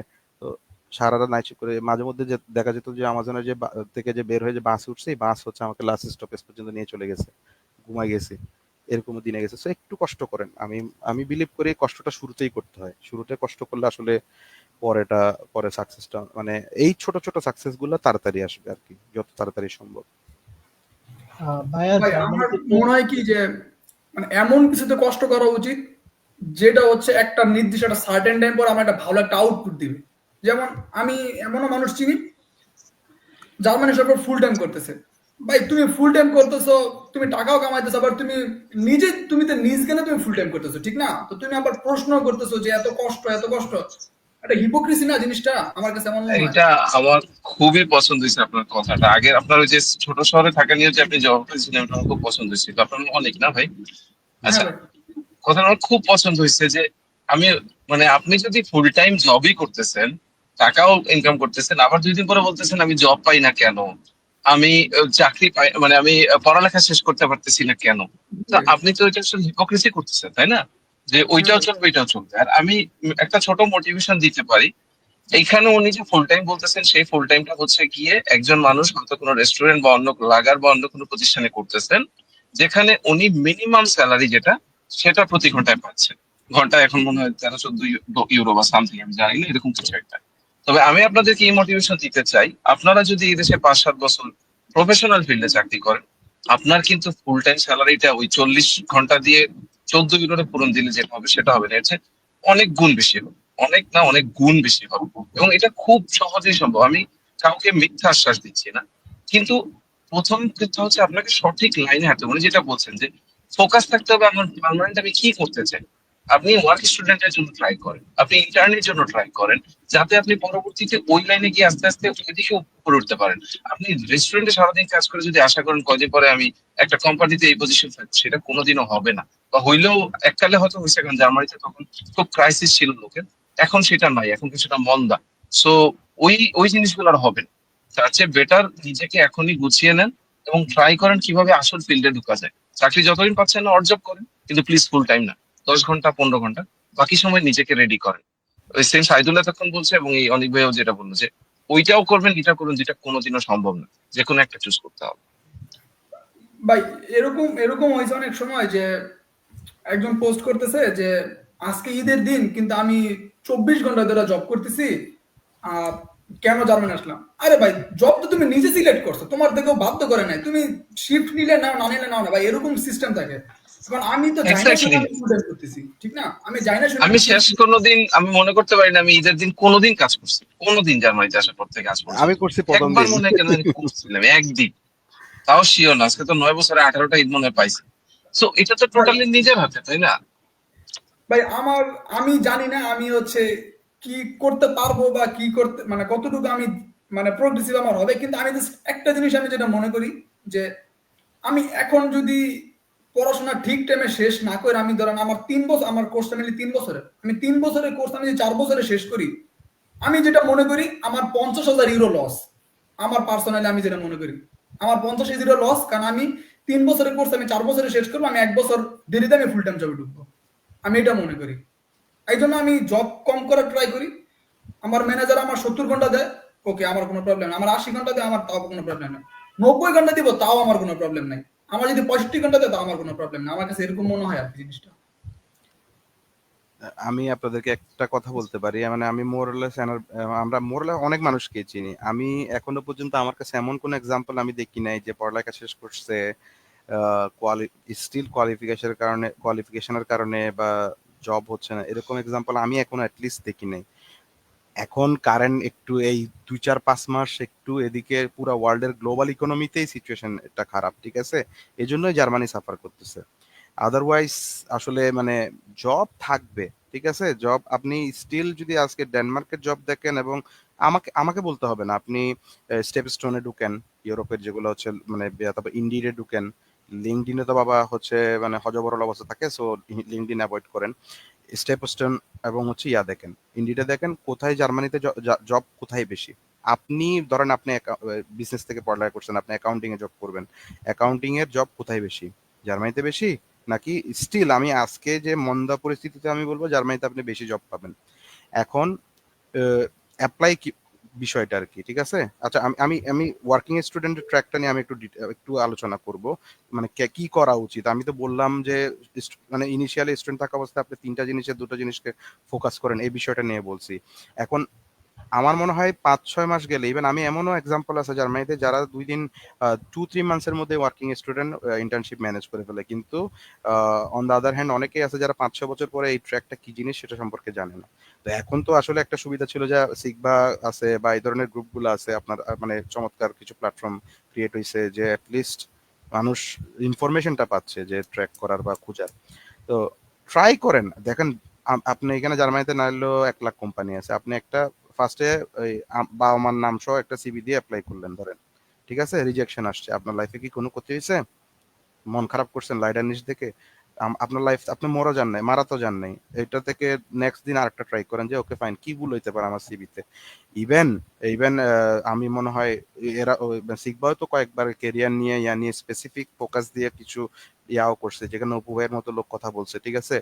তো আপনারা এই জিনিসগুলা কি করেন দেখেন। কেন মানে আমরা যেটা হয়েছে কি শুরুতে আমরা মিস করছি বা ছিল, আমরা নিজেকে কানেক্ট করতে পারি না ওই ট্রেনে নিজেরে মানে তুলতে পারি নাই। তো অ্যাপ্লাই করতে তো দোষ নাই ভাই। আমি অ্যাপ্লাই করে রিজেকশন আসলে তো আমার লস হচ্ছে না। তো ওয়ার্কিং স্টুডেন্ট অ্যাপ্লাই করেন, ইন্টার্নশিপ অ্যাপ্লাই করেন। জব মার্কেট, ফুল টাইমের জব মার্কেট একটু শ্রিঙ্ক হলেও ওয়ার্কিং স্টুডেন্ট ইন্টার্নশিপ কিন্তু যথেষ্ট অ্যাভেলেবেল থাকে। কারণ কোম্পানিগুলা ফুল টাইমের কম নেওয়া মানে ওয়ার্কিং স্টুডেন্ট দিয়ে কাজ করায় নিবে। এবং আহ, এটাই হচ্ছে ফিউচার। ওয়ার্কিং স্টুডেন্ট এবং ইন্টার্নশিপই হচ্ছে ফিউচার। এর বাইরে আসলে আর কোনো মানে এখানে জার্মানিতে অ্যাটলিস্ট জব ফিল্ডে কেউ বিজনেস করতে চাইলে মানে মিলেনিয়ার হতে চাইলে দ্যাটস ডিফারেন্ট কেস। বাট আমি এখানে যখন আজকে আমরা টপিকটাই হচ্ছে সার্ভাইভালের প্রশ্ন, ঠিক আছে? সেজন্য আসলে আমরা ইলন মাস্ক কিভাবে হবো সেটা নিয়ে আসলে ডিসকাশন করে লাভ নাই, ঠিক আছে? তো আমরা মানে সার্ভাইভ কিভাবে করতেছি এখনো পর্যন্ত। তো এই জন্য 90% জব করেই সার্ভাইভ করতেছে, ঠিক আছে? সেজন্য এই জন্য হয়তো আমাদের ফোকাসটা বারবার জবের দিকে যাচ্ছে বা এমন। বাট এটা মানে তার মানে এটা নয় যে জব করাটাই হচ্ছে আলটিমেট সাকসেস জার্মানিতে। বিষয়টা ওরকম কিন্তু না, ঠিক আছে? তো সার্ভাইভালের প্রশ্নবিধায় আমরা এই কথাগুলো বলতেছি বা কিভাবে জব করা যায়, কিভাবে মানে টিকে থাকা যায় অ্যাটলিস্ট ভিসা ইস্যু এই ধরনের মানে রিটার্ন প্রবলেমগুলো থেকে কি নিজেদেরকে সেভ করা যায়। তো ওয়ার্কিং স্টুডেন্ট অ্যাপ্লাই করেন, ইন্টার্নশিপ অ্যাপ্লাই করেন, রিজেকশন আসবে, আসতে থাকুক, অ্যাপ্লাই করতে থাকেন। হাজার হাজার কোম্পানি আছে, অ্যাপ্লাই করতে থাকেন। যেদিন আপনি ল্যাঙ্গুয়েজ শেখার মোটিভেশন পাচ্ছেন না, জবে অ্যাপ্লাই করার রিজেকশন যখন আসবে, কেন হচ্ছে না, যখন জবের সার্কুলার দেখা শুরু করবেন তখন দেখবেন আপনি ইংলিশ দিয়ে সার্কুলার যখন ফিল্টারিং এ ইংলিশ দিচ্ছেন তখন জব পাচ্ছেন হচ্ছে 50টা।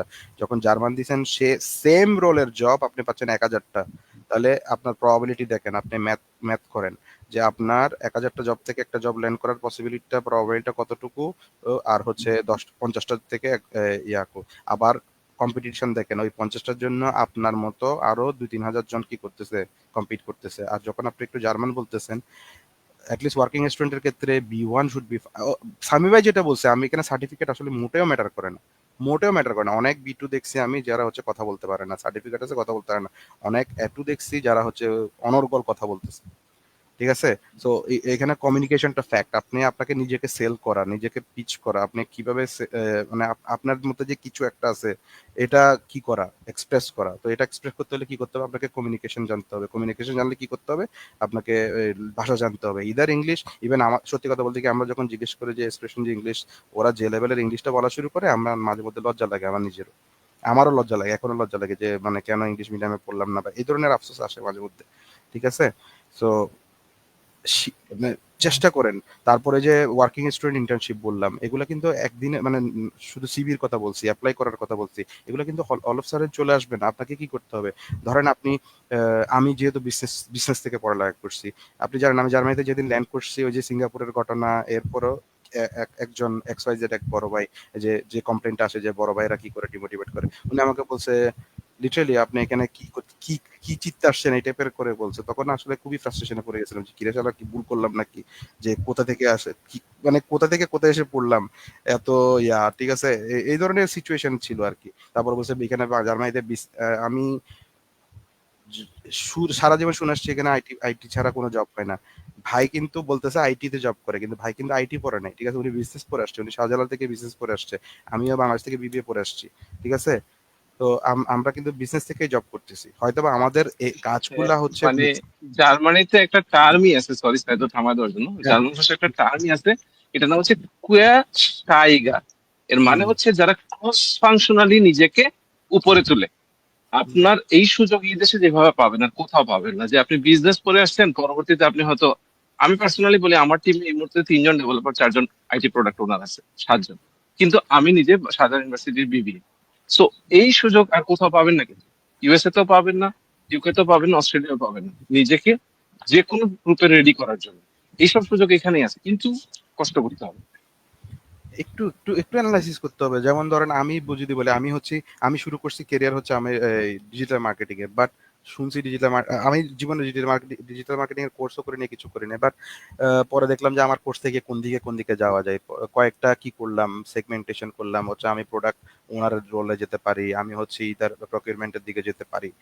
যদিও আমার সাথে ডিরেক্টলি রিলেটেড না, বাট আমি এই ট্র্যাক গুলো আমার জন্য ওপেন হতে পারে, যে যে ভাইয়ের কেরিয়ার চেঞ্জ হিসেবে। তারপর আর কি হতে পারে, আমি ডিজিটাল মার্কেটিং হতে পারে। ডিজিটাল মার্কেটিং আবার হাজার হাজার ফিল্ড, যেমন এসইও একটা ফিল্ড, এসইওর মধ্যে আবার একটা টেকনিক্যাল এসইও, একটা নর্মাল এসইও, এই ধরনের ফিল্ড, আবার পারফরমেন্স মার্কেটিং বা যারা অ্যাড রান করে, ইভেন এর মধ্যেও ফেসবুক অ্যাড রানের স্পেশাল, এই ধরনের ছোট আপনার সাইলোজে ভাগ করেন, আপনি ওই ফোকাস করে স্টাডি করেন। যেমন আমি করছি কি, আমার 3-4টা সিভি রেডি করছি, যে একটা সিভি রেডি করলাম প্রোডাক্ট ওনারের ফোকাস করে, একটা সিভি রেডি করলাম কি ডিজিটাল মার্কেটিং এ, যে টুকটাক এই যে গুগলের গ্যারেজে, লিটারালি মানে গুগলের ফ্রি কোর্স যা ছিল টাকা পয়সা খরচ না করে ওগুলা করে টোরে কি করছি, যে বেসিক কিছু ইনফো দিয়ে সিভিটা বানাই দিছি, এভাবেই করে শুরু করছি। তারপর হচ্ছে একটা সিভি বানাইলাম, ভাবছিলাম যে অ্যাকাউন্টিং এ দিব কিনা। তো অ্যাকাউন্টিং এ যাইতে হলে আপনার কি ডাটা, দেখতেছি যে না হার্ড স্কিল কিছু লাগবে, কি লাগবে, ডাটাবের আপনার নলেজ লাগবে, হয়তো বা এসএপি নলেজ লাগবে। এখন আমার এত সময় নেই, বিয়ে করে আসছে, এখন টাকা লাগবে, এখন জবে ঢুকতে হবে, ফুল ওয়ার্কিং স্টুডেন্টে, এটা হচ্ছে ফোকাস। তাহলে আমি শর্টকাটে কি কোন ট্র্যাকে যাওয়া যায়, লিটারালি আমি আসলে সবসময় ফ্লোর সাথে গেছি। আমি nothing has been plan in my life সোফার, যে আমি চেষ্টা করছি আচ্ছা কোনটা। ভাইয়েরা, আমি সরি, আমি আসলে এখন লিভ নিব। জাস্ট যাদের আক্ষেপ যে এই দেশে কমিউনিটি নাই বা কিছু নাই, এই যে আমরা সব ফুটবল খেলতেছি সব কিন্তু বাংলাদেশে, ঠিক আছে?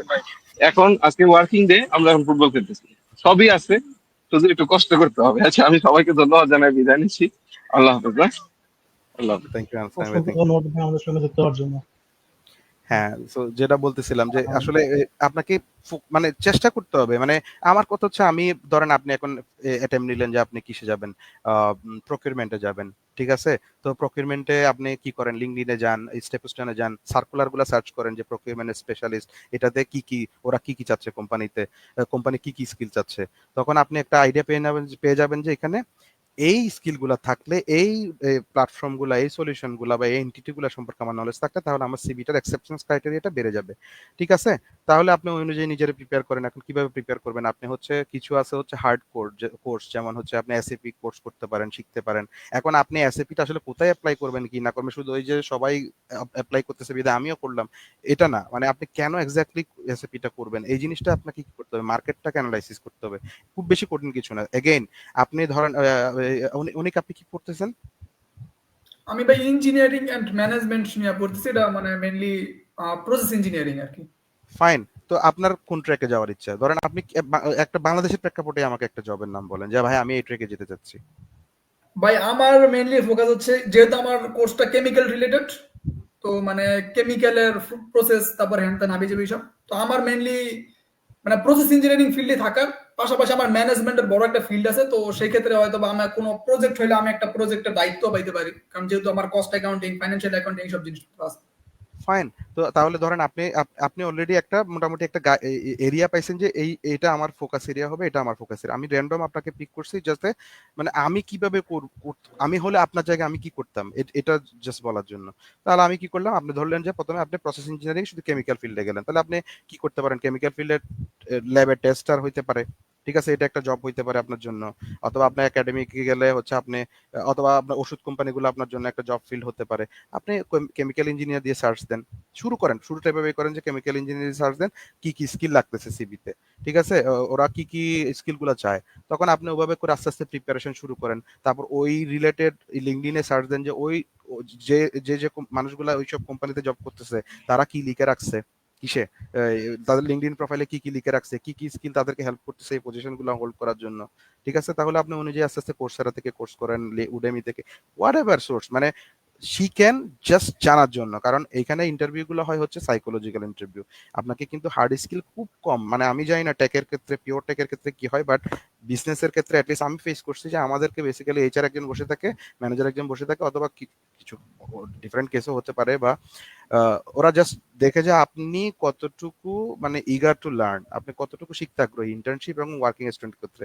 আপনি জানেন আমি বাংলাদেশে 2-3 বছর জব করে আসছি, আমাকে হচ্ছে আমার বস প্রথম দিন বলতেছে তুমি ল্যাপটপ কিভাবে অন করতে হয় সেটা শেষ ওটা থেকে শুরু করতেছে, সে এক্সেল কিভাবে আমাকে ওপেন করতে হয় এটা থেকে শেখাচ্ছে, অথচ সেই ইন্টারভিউতে সে আমাকে অনেক কোডিং কোডিং প্রশ্ন করছে। সো এভাবেই মানে আগান, মানে আমার কথা হচ্ছে চেষ্টা করতে থাকেন, হয়ে যাবে, ঠিক আছে। আমি এখনো পর্যন্ত লিটারালি আমি অনেক একদম দায়িত্ব নিয়ে বলতেছি, আমি জার্মানিতে খুব এখনো আমি হয়তো 2-1 জন র্যান্ডম এদিক সেদিক থাকতে পারে, দায়িত্ব নিয়ে বলতেছি এই জন্য, বাট আমি দেখি নাই যে মানে কারো কি চেষ্টা করছে, ডিগ্রি কমপ্লিট করছে, জব হয় নাই, খুব রেয়ার কেস ভাই।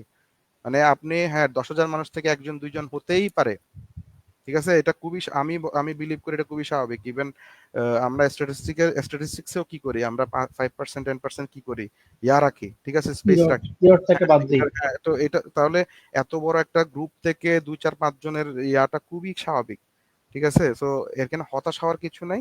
আলটিমেটলি হতাশ হবেন যদি আপনি নিজের লাইফটাকে হতাশায় কি করেন, পরিণত করেন। ভাই আমি ভাই হচ্ছে একটা প্রশ্ন হচ্ছে, আমি আমি একটু বলি, অনেকেই আমি হচ্ছে যখন মানে আমার যে মানে আমার কোর্সের যে মানে আমার ফ্যাকাল্টির যে কোঅর্ডিনেটর, তার সাথে আমি একদিন কথা বলি। তো কথা বলে তারা আমি মানে বলি যে আপনারা হচ্ছে মানে আমাদের ভার্সিটি তো অনেক ফ্লেক্সিবল স্টুডেন্টদের ক্ষেত্রে, এখন তো ওয়েটিং পিরিয়ড অনেক বেশি, আপনারা কম্পিউটার সায়েন্স সাবজেক্টটা কেন ইন্ট্রোডিউস করতেছেন না?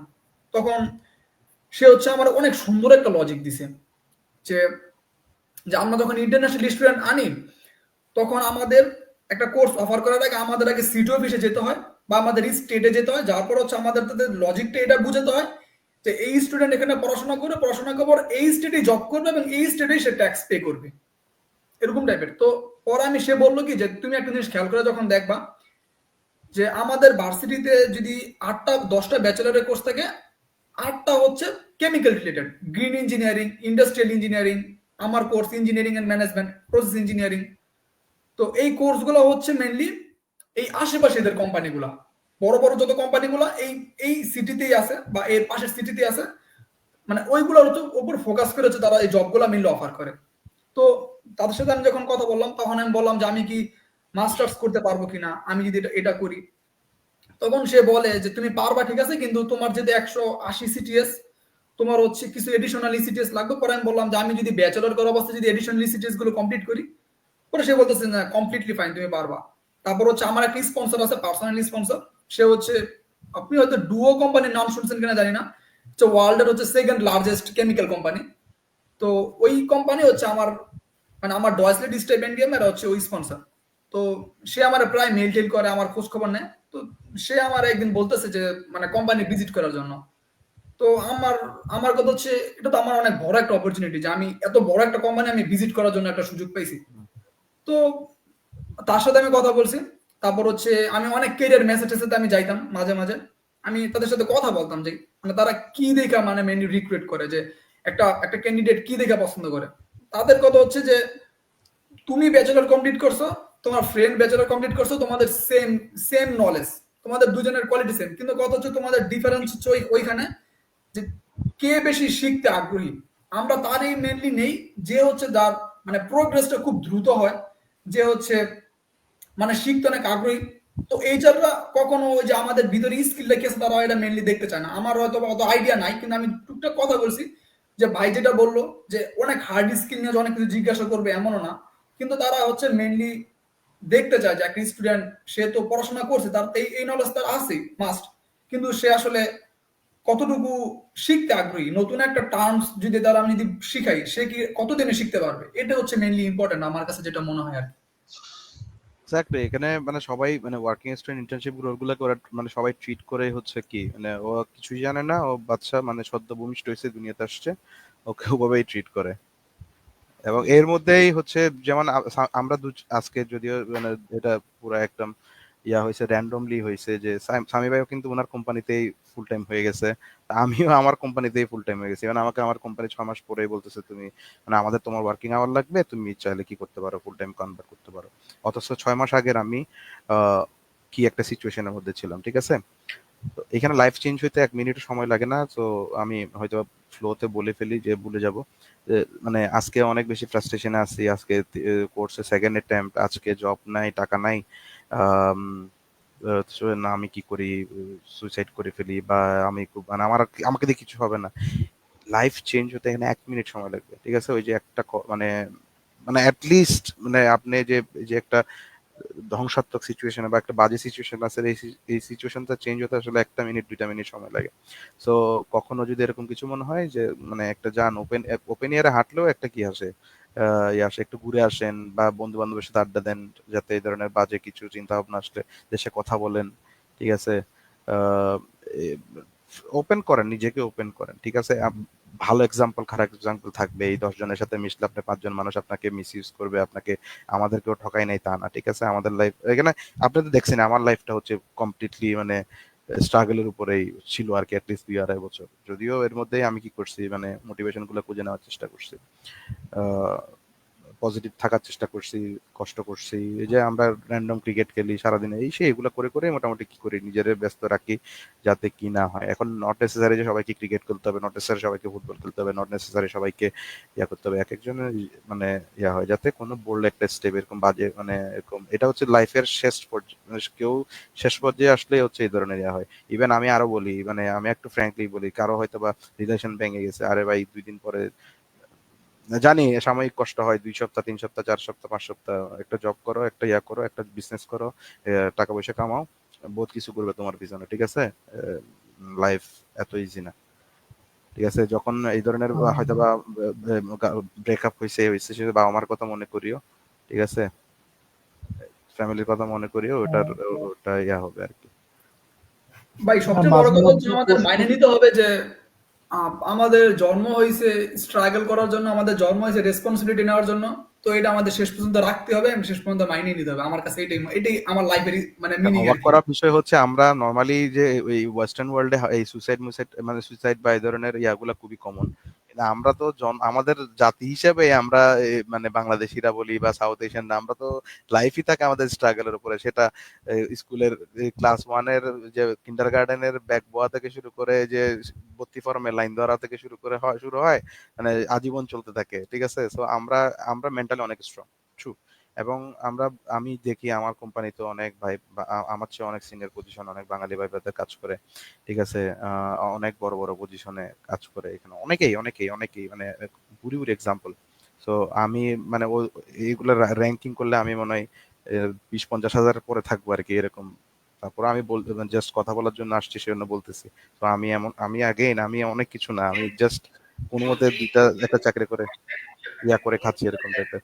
তো চেষ্টা করেন, হয়ে যাবে আর কি, ঠিক আছে। এগুলা মানে এটা হতাশ হওয়ার কিছু না। এই আমরা মাঝে মধ্যে গ্রুপে পোস্ট পাই যে আমি হচ্ছে কোন একটা কোম্পানির মিড ম্যানেজমেন্ট পর্যায়ে আছি, বা মোটামুটি আমার দেশে ভালো একটা জব আছে, আমি করতেছি, অ্যান্ড কেউ গভর্নমেন্ট জব করতেছে। তো তাদের বয়স সবারই মোটামুটি 30+, ফ্যামিলি আছে। তো এই পর্যায়ে তাদের কি অ্যাব্রোডে বা জার্মানিতে মুভ করার সিদ্ধান্ত নেওয়াটা ঠিক হবে কিনা, নাকি দেশেই থাকাটা তাদের জন্য বেশি বেটার, অ্যাজ তাদের ভালো জব রানিং আছে, তাদের ফ্যামিলিও আছে একসাথে। তো এই পর্যায়ে তাদের আসলে কি করা উচিত, ছোট করে যদি একটু বলতেন তাহলে। আর এখানে অনেকগুলো ফ্যাক্টর কাজ করতেছে ভাইয়া, ঠিক আছে। ফার্স্ট অফ অল যেমন আমারও কিন্তু স্টেবল জব ছিল, ঠিক আছে। আমার কাছে হয়তোবা আমার ফ্যামিলির অনেক অডাল টাকা ছিল না, বাট আমি জব টব যা করতেছিলাম আমি মানে বেকারত্ব জিনিসটা ফেস করিনি বাংলাদেশে অ্যাটলিস্ট কখনোই। তো মোটামুটি সব জব করতেছিলাম, এই করতেছিলাম, ইনকাম করতেছি, অনেক কিছুই ছিল। বাট আমার কাছে মানে এখানে সুখ মানে স্যাটিসফ্যাকশনটা ম্যাটার করতেছে। আপনার অলরেডি ভালো ইনকাম করতেছেন, টাকাটা কিন্তু ফ্যাক্ট না, ঠিক আছে। জার্মানি এসে কিন্তু কেউ কোটি টাকা কামায় না। আমি আবার বলতেছি, জার্মানিতে কেউ কোনোদিন ইউএস এর মতো টাকা কামাইতে পারবে না। যে ইতালি থেকে টাকা ইনকাম করে 2 তলা বাড়ি করে ফেলছে, 5 তলা বাড়ি করে ফেলছে, এরকম জার্মানিতে এক্সাম্পল একটা দুইটা পাবে। তাও এগুলা কিভাবে করে আমি জানি না, বাট জার্মানিতে কেউ কিন্তু কি করতে পারে না। এখানে সবাই আসতে চায় শুধুমাত্র সোশ্যাল সিকিউরিটির কারণে, দ্যাটস ইট। এখানে শুধু একজন জব করলে হ্যাঁ খেয়ে পরে আপনার স্ট্রাগল হবে না, আপনার ফিউচার নিয়ে খুব বেশি টেনশন করতে হবে না, এতটুকু। কিন্তু জার্মানিতে টাকা ইনকাম করে আপনি মিলিয়নিয়ার ভিলিয়নিয়ার হয়ে যাবেন জব করে, অ্যাটলিস্ট নট পসিবল। বাট চলে যেতে পারবেন, আপনাকে কারো মুখাপেক্ষি হতে হবে না। তো এখানে আপনার ডিসিশনটা, আপনি ক্যারিয়ারের একটা মিড আছে, আপনি হয়তো বা দেশ ছাড়তে চাচ্ছেন কিসের জন্য, হয়তো বাচ্চা কাচ্চার ফিউচার, চিকিৎসা ব্যবস্থা, হয়তো বা এডুকেশন, এইসব কারণে, ঠিক আছে। তো আপনি এইটা ট্রেড অফ, আপনার টাকার সুখটাকে ট্রেড অফ করবেন কিনা, এটা হচ্ছে একটা বড় প্রশ্ন। এটা আপনার মানে যে এই ডিসিশনটা নিবে উনার চেয়ে বেটার কেউ অ্যান্সার দিতে পারবে না। নাম্বার টু, আমি নিজেও ওই যে যে লাস্ট যে ইয়াটা হয়েছে এরপরে একটা জাস্ট ফেসবুকে আমার নিজের মতো করে মাঝে মধ্যে দু চার লাইন লিখে, ওই যে 2-4-5 জন বন্ধু লাইক কমেন্ট দেয় আর কি, ওরকমই। তো ওখানে লিখছি আর কি যে আসলে আহ, যেটা হয় যে আমার অনেকেই তো নক করে, ঠিক আছে, এই যে ভাই আমি আসতে চাই, আমি আমার বন্ধুরা, আমার ক্লোজ ফ্রেন্ড আসতে চাই। তা আমি তো আমার বন্ধুদেরকে আমি জানি যে হচ্ছে ও পারবে কি পারবে না, জার্মানিতে ও কতটুকু দৌড়াইতে পারবে, ওর স্কিল কতটুকু, আমি তো এটা ওদেরকে চিনি বিদায় ওদেরকে জানি, ঠিক আছে। তখন তোকে মানে ওকে সরাসরি বলে দিই যে না তুই আসিস না, ঠিক আছে, কারণ আমি ওকে হয়তো ও কষ্ট পাই মনে, যে আমাকে নিয়ে যাচ্ছে না, বন্ধু হেল্প করতেছে না, ঠিক আছে। কিন্তু আলটিমেটলি আমি ওর মানে লঙ্গার লঙ্গার রানে কিন্তু আমি তার হেল্প করতেছি, ঠিক আছে। বাট যাকে মনে হয় যে পারবে তাকে আমি এনকারেজ করি, তাকে আমি হেল্প করার চেষ্টা করি যে আসো তোমার দ্বারা হবে। তো এখন যে ভাইয়াটা আসতেছে আমি তো আসলে ব্যক্তিগতভাবে চিনবো না, কিন্তু আপনি আসলে trade of first of all, আপনি যে জিনিসটা চাচ্ছেন, যে বাচ্চার আপনি যেটার জন্যই চাচ্ছেন, হয়তো বা কেন স্কেপটা করতে চাচ্ছেন দেশ থেকে, সেটা আপনি বেটার জানেন। ওই যে যে কারণে যাচ্ছেন সেটা কি এই রিস্কটার সাথে ট্রেড অফ হয় কিনা, অপরচুনিটি কস্টটা নিয়ে কোনো আবার ঝামেলায় পড়বেন কিনা, এই জিনিসটা হচ্ছে আপনাকে ডিসিশন নিতে হবে। আর সেকেন্ড থিং হচ্ছে ওয়াইজ মানে কর্পোরেট পলিটিক্স বলি, কর্পোরেট কালচার বলি, মোর অর লেস বাংলাদেশে যারা জব করে আসে তারা একটা অ্যাডভান্টেজ পায়, এটা আমি দেখছি। মানে হয়তোবা আমার এক্সপেরিয়েন্সের ক্ষেত্রে আমার অন্যদের এক্সপেরিয়েন্স বলতে পারে, যেমন আমরা একটা গদবাদা একটা কথা বলি যে মানে কি বলবো, যে বাংলাদেশের জবে গেলে কোনো জব বলে না কেন, বাংলাদেশের জবই আমাকে এখানে জব পাইতে হেল্প করছে, ঠিক আছে। মানে আমি লিস্ট মানে কিভাবে ডিল করতে হয়, কিভাবে আমার কোম্পানি মাল্টিকালচারাল, অলমোস্ট 98-100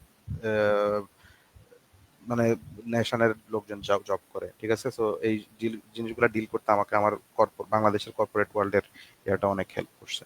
তো এনিওয়ে, তো ওনারা যেহেতু জব করে আসতেছে, সো ওনারা একটা কম্পিটিটিভ অ্যাডভান্টেজ পাবে। এখন আপনার ট্র্যাক রিলেটেড, ধরেন আপনি ব্যাংকার, কিন্তু আপনি এখানে এক্সপেক্ট করতে পারবেন না যে আপনি ব্যাংকার হিসেবে এসে ব্যাংকারে জব পাবেন, কারণ ব্যাংকে এখানে ব্যাংকিং গুলো আসলে আমাদের দেশের ব্যাংকিং এর চেয়ে একটু ডিফারেন্ট। যেমন আপনারাই বলতে, যারা জার্মানিতে আছেন, আপনি কখনো কয়দিন গেছেন ব্যাংকে বলেন তো, টাকা তুলতে, টাকা জমা দিতে, কেউ গেছেন?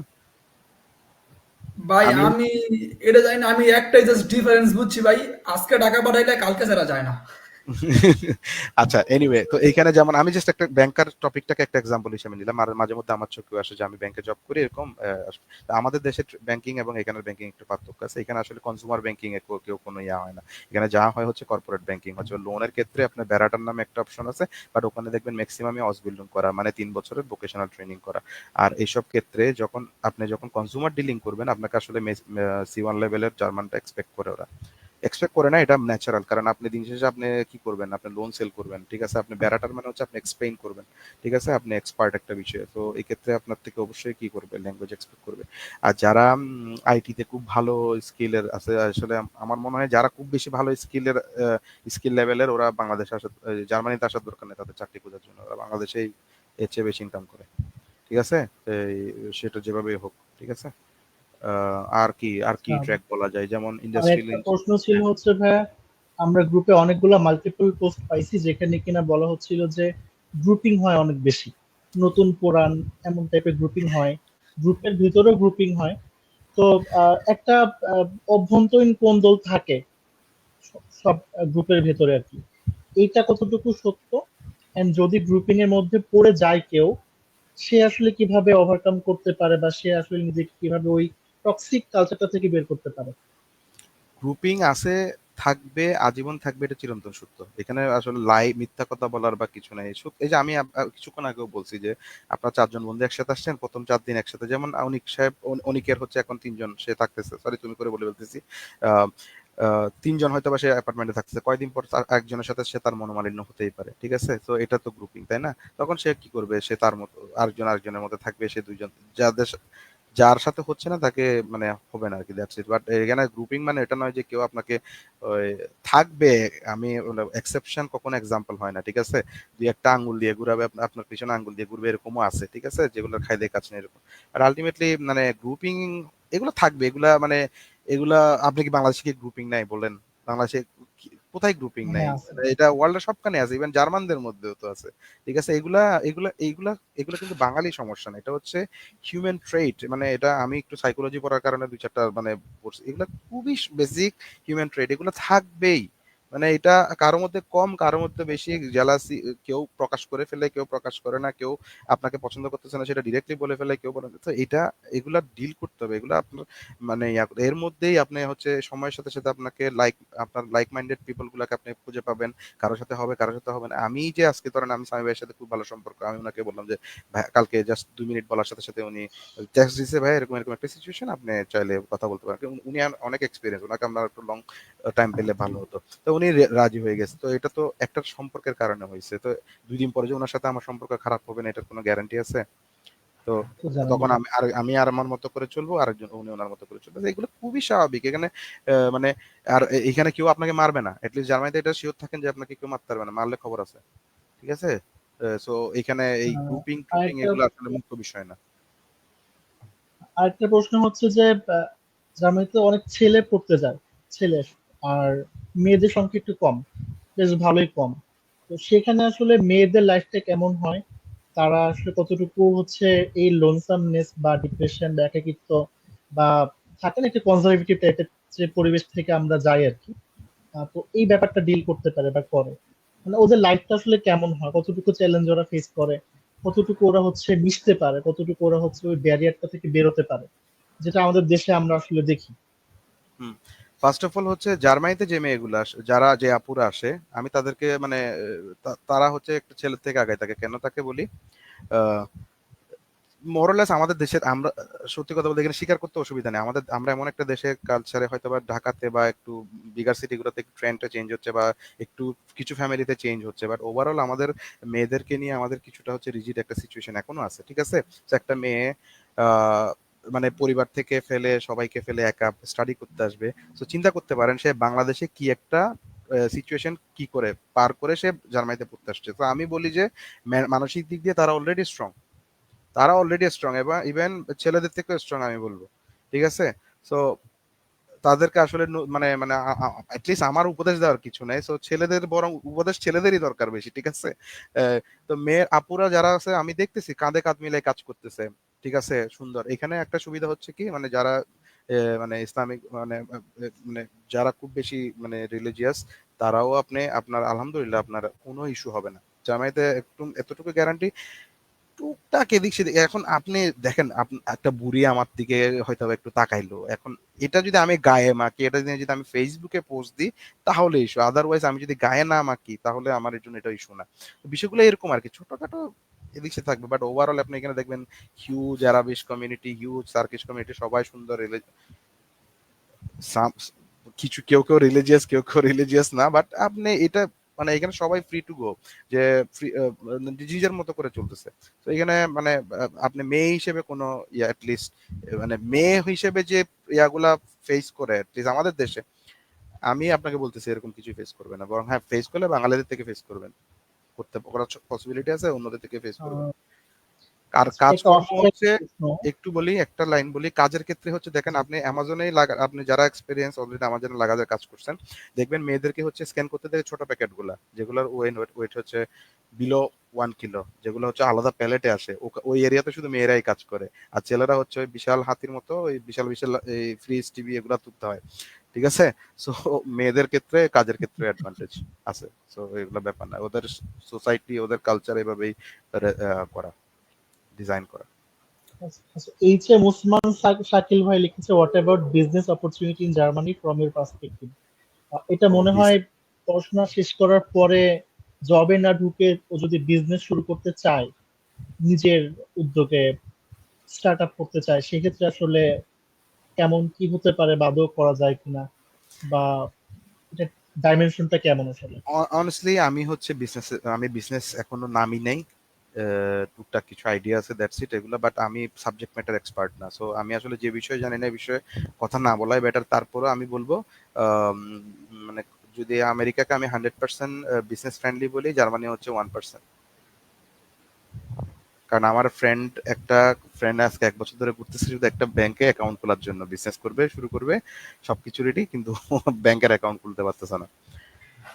সো এই লেভেলের আর কি। বাট এর মধ্যেও অনেক ভাই আছে, অনেক ভাই যারা খুবই ভালো করতেছে, চমৎকার করতেছে। সো আপনার বিজনেস যে করবেন, আপনার বিজনেসের ডেলিভারেবলটা কি, আপনার মানে আপনি যদি প্রোডাক্টে বিজনেস করেন, প্রোডাক্টটা আসলে মানুষের কি করতে পারতেছে কিনা, মানুষের নিডকে স্যাটিসফাই করতে পারতেছে কিনা, এটা একটা অ্যাপ্রোচ। সাথে তো মার্কেটিং টার্গেটিং তো আছেই। আর যদি আপনি সার্ভিস নিয়ে বিজনেস করেন, ধরেন যে আইটি সফটওয়্যার বিজনেস করবেন, এই করবেন, তো সেক্ষেত্রেও হচ্ছে আপনার প্রোডাক্ট আসলে কনজিউমারের নিডটাকে কি করতে পারতেছে কিনা, ফুলফিল করতে পারতেছে। এটা খুবই, এগুলো ইউনিভার্সাল ট্রুথ, আসলে এগুলো আলাদা করে আমার বলার কিছু নাই। সো আপনার প্রোডাক্টটা যদি ডেলিভারেবল হয়, যে মানুষকে সার্ভিস দিতে পারবে, এবং আপনি যদি ওই পরিমাণ রিচ করতে পারেন, তাহলে হচ্ছে আমি মনে করি অপরচুনিটি আছে। সো আপনি যেহেতু বিজনেস নিয়ে প্রশ্ন করতেছেন, তার মানে এটা নিয়ে আপনি প্যাশনেট। আমি এই মানে গড্ডালিকা প্রবাহে ভাষায় সবাই উনি বিজনেস করতেছে সেজন্য আমিও বিজনেস করবো, এগুলো হবে না আর কি। বাট আপনি যদি ডেডিকেটেড থাকেন যে আপনার একটা নির্দিষ্ট প্রোডাক্ট আছে, আইডিয়া আছে, যেটা হচ্ছে আসলে সোসাইটিতে একটা নিডের কি করবে, ফুলফিল করবে, যেটাতে একটা গ্যাপ আছে অলরেডি এই মার্কেটে, তাহলে ওয়াই নট। বাট এটা আমি বলি, আমি এটা হচ্ছে থিওরিটিক্যাল কথা আর কি, জেনারিক কথা। যেহেতু আমার এক্সপেরিয়েন্স নাই, আমি এটা এই ব্যাপারে সাবজেক্ট ম্যাটার এক্সপার্টও না। সো আমি এই ব্যাপারে আসলে আপনাকে কনফিডেন্টলি বলতে পারতেছি না। জি, ধন্যবাদ ভাই। আমাদের সাথে এখন সংযুক্ত আছে 122 জন এবং আমাদের ভিডিওটা দেখা হচ্ছে 12,200 বার। তবে আমাদের সময় প্রায় শেষের পথে, আমরা আসলে আর বেশি দূর আগাতে পারছি না। আজকে লাইভটা এ পর্যন্তই। আমরা আশা করি অনেকগুলো প্রশ্ন কভার করতে পেরেছি এবং আপনাদের যে কথাগুলো জানা ছিল অনগোয়িং অবস্থা নিয়ে, সেগুলো আলোচনা করতে পেরেছি। অসংখ্য ধন্যবাদ সামির রহমান ভাই এবং সাইদুল ইসলাম ভাইকে আমাদের সঙ্গে যুক্ত হওয়ার জন্য, আপনাদের মূল্যবান সময় দেওয়া, আমাদের সাথে থাকার জন্য। একই সাথে যারা কমেন্ট করেছেন বা আমাদের সঙ্গে ছিলেন গত 1.5 ঘন্টা যাবত, সবাইকে অসংখ্য ধন্যবাদ। আমরা চেষ্টা করবো আগামীতে আরো এমন লাইভ সেশন করতে, যাতে করে হচ্ছে আপনাদের প্রশ্নগুলো আমরা অ্যান্সার করতে পারি এবং আরো বেশি এঙ্গেজমেন্ট ক্রিয়েট করতে পারি। ধন্যবাদ। আচ্ছা, আমি একটা ক্লোজিং ভাই, ওয়ার্ড দেই, সেটা হচ্ছে সরি। আমি আসলে খুবই ফ্র্যাঙ্ক ছিলাম, খুবই ফাস্ট ছিলাম, অনেক ওয়ার্ড বলে ফেলছি যেগুলো হচ্ছে ইন্টেনশনাল না। অযাচিত শব্দ চলে আসতে পারে, একটু হয়তো অ্যাগ্রেসিভ হতে পারি, যেটা আমার মোটেও ইন্টেনশনাল না। এগেইন, সো আমি এই ব্যাপারে খুবই দুঃখিত। আম, আবার আবার অনেকে, আমি কালকে হয়তো বা পোস্টে ট্যাগ করার পর অনেকেই লিঙ্কডইনে, ফেসবুকে নক দিচ্ছে। আমি চেষ্টা করব যে সবাইকে রিচ করার জন্য, but it might take time, ঠিক আছে। আবার আমি আসলে স্টুডেন্ট আনি না, বা আমি এখানে জার্মানিতে, আমি খুবই ছোটখাটো একটা মানুষ, যে জব করি, নিজের জব করি, কমিউনিটির সাথে ইনভলভ, এরকম। বাট স্টুডেন্ট কিভাবে আনতে হয়, কিভাবে অ্যাপ্লাই করতে হয়, এই ব্যাপারে আসলে আমার খুব বেশি নলেজ। তো এই ধরনের কোয়েরি আসলে হয়তো আমি ইগনোর করব, ঠিক আছে। সো আগে থেকে এটার জন্য সরি বলে নিচ্ছি, ঠিক আছে। যেহেতু আমি ওই ব্যাপারে এক্সপার্ট না, সেজন্য আমি এটা অ্যান্সার দিতে চাই না আর কি, ওই ব্যাপারে ইনভলভ হতে চাই না। Again, thank you very much সিকবা। আর আচ্ছা দুঃখিত যদি আবার কোনো কষ্ট দিয়ে থাকে, আমার কোনো শব্দ চয়নে বা ইয়াতে। ভাই তবে হচ্ছে আমাদের সাথে হচ্ছে রুবেল ভাই আছে, একটু উনি ভাই হচ্ছে পরে জয়েন করছে। তো ভাই আচ্ছা, আচ্ছা। হচ্ছে আপনি হচ্ছে একটু এন্ড ক্রেডিট একটু দিয়ে দেন, তাইলে হচ্ছে আমরা আস্তে আস্তে লিভ করবো। আসসালামু আলাইকুম সাইদুল ভাইয়া। আমি বাইরে ছিলাম, সরি। আমি সামি ভাইকে দেখতে পাইছি, কিন্তু হচ্ছে আসলে আমি জয়েন হতে পারিনি আর কি। আমি এক্সট্রিমলি সরি। আমি আপনার শেষাংশ, মানে এই যে কথাগুলোর শেষ অংশটুকু শুনেছি এবং আমার কাছে খুব ভালো লাগছে। যে পরিশেষে আমরা কি চাই, আসলে আমরা শান্তি চাই, আমরা ভালোভাবে থাকতে চাই, আমরা সুন্দর করে একটা লাইফ লিড করতে চাই। সো এইটা ছিল। আর আপনাদের কথাবার্তাগুলো অসাধারণ ছিল এবং হচ্ছে আসলে পজিটিভ এবং নেগেটিভ দিক দুটোই হচ্ছে আপনারা অবজার্ভ করে এবং হচ্ছে আমাদের সামনে তুলে ধরছেন। আর আমরা আসলেই হ্যাপি যে হচ্ছে আপনারা আমাদেরকে সময় দিয়েছেন। আমার আসলে কিছু বলা নাই, যেহেতু হচ্ছে আমি আসলে যদি একটা প্রশ্ন করি, ভাইয়া বলবেন যে অলরেডি হচ্ছে এটা ডিসকাসড। সো আমি আসলে কথা বলতে চাচ্ছি না। তো অনেক ধন্যবাদ ভাইয়া, সাইদুল ভাইয়া। আমি আসলে সরি লেটে জয়েন করার জন্য। আর হাসিন মাহতাব ভাই, তারপর হচ্ছে অনেক পলক ভাই, ওনারা ছিলেন এবং ওনাদেরকে ভাই অনেক আমি মাত্র 40 মিনিট ছিলাম। আচ্ছা, যাই হোক, ছিল তো, যাই হোক। আমি দেখতেছিলাম যে হচ্ছে সামি ভাইয়া বা সাইদুল ভাই যে কেউ একজন কমেন্ট করতেছিল, অনেকের প্রশ্ন দুই একটা খুবই ভালো ছিল, যেগুলো হচ্ছে নিয়ে খুবই প্রশংসা। এবং ভাইয়া আপনাদের কাছ থেকে তো আমাদের শিক্ষা আর কি। আর যে স্টুডেন্ট বা স্টাডি রিলেটেড যেসব কোয়েরি গুলো আছে, আমরা তার জন্য তো আমাদের প্ল্যাটফর্ম অলরেডি আছে, সো এখানে আমরা সবকিছু জিজ্ঞেস করতেই পারি। আপনাদের কাছ থেকে আমাদের আসলে বেটার কোনো কিছু জানার ছিল বলেই হচ্ছে আজকে এই আয়োজনটা। আলহামদুলিল্লাহ আমরা এটাতে মনে হয় যে সাকসেস, এবং হচ্ছে ইনশাআল্লাহ ফর দ্য ফিউচার ভালো কিছু হবে। এই আমরা প্রত্যাশা আশা কিন্তু করবো আগামীতে আপনারা আমাদের সঙ্গে আবারও থাকবেন ভাই। Anytime. যাদের কমেন্ট আসলে আমরা পড়তে পারিনি এবং কমেন্টে উত্তর করতে পারিনি, আপনারা প্লিজ চেষ্টা করবেন যে কমেন্ট গুলোকে আবার পোস্ট হিসাবে করতে, যাতে করে আমরাও এখানে আসলে সময় দিতে পারি। এটা মনে হয় বেটার, যেহেতু আমরা সবগুলো অ্যান্সার আসলে কভার করতে পারিনি। আর একই সাথে আবারও ধন্যবাদ ভাই আমাদের সঙ্গে যুক্ত হওয়ার জন্য। যারা আমাদের সঙ্গে ছিলেন সবাইকে অসংখ্য ধন্যবাদ। আমাদের আবারও দেখা হবে, আমরা আবারও খুব দ্রুত চেষ্টা করব অন্য কোনো টপিক নিয়ে একটা লাইভ সেশন করতে। থ্যাংক ইউ সবাইকে, গুড নাইট। শুভরাত্রি। জি ভাই, আসসালামু আলাইকুম, ভালো থাকবেন। আসসালামু আলাইকুম সবাইকে।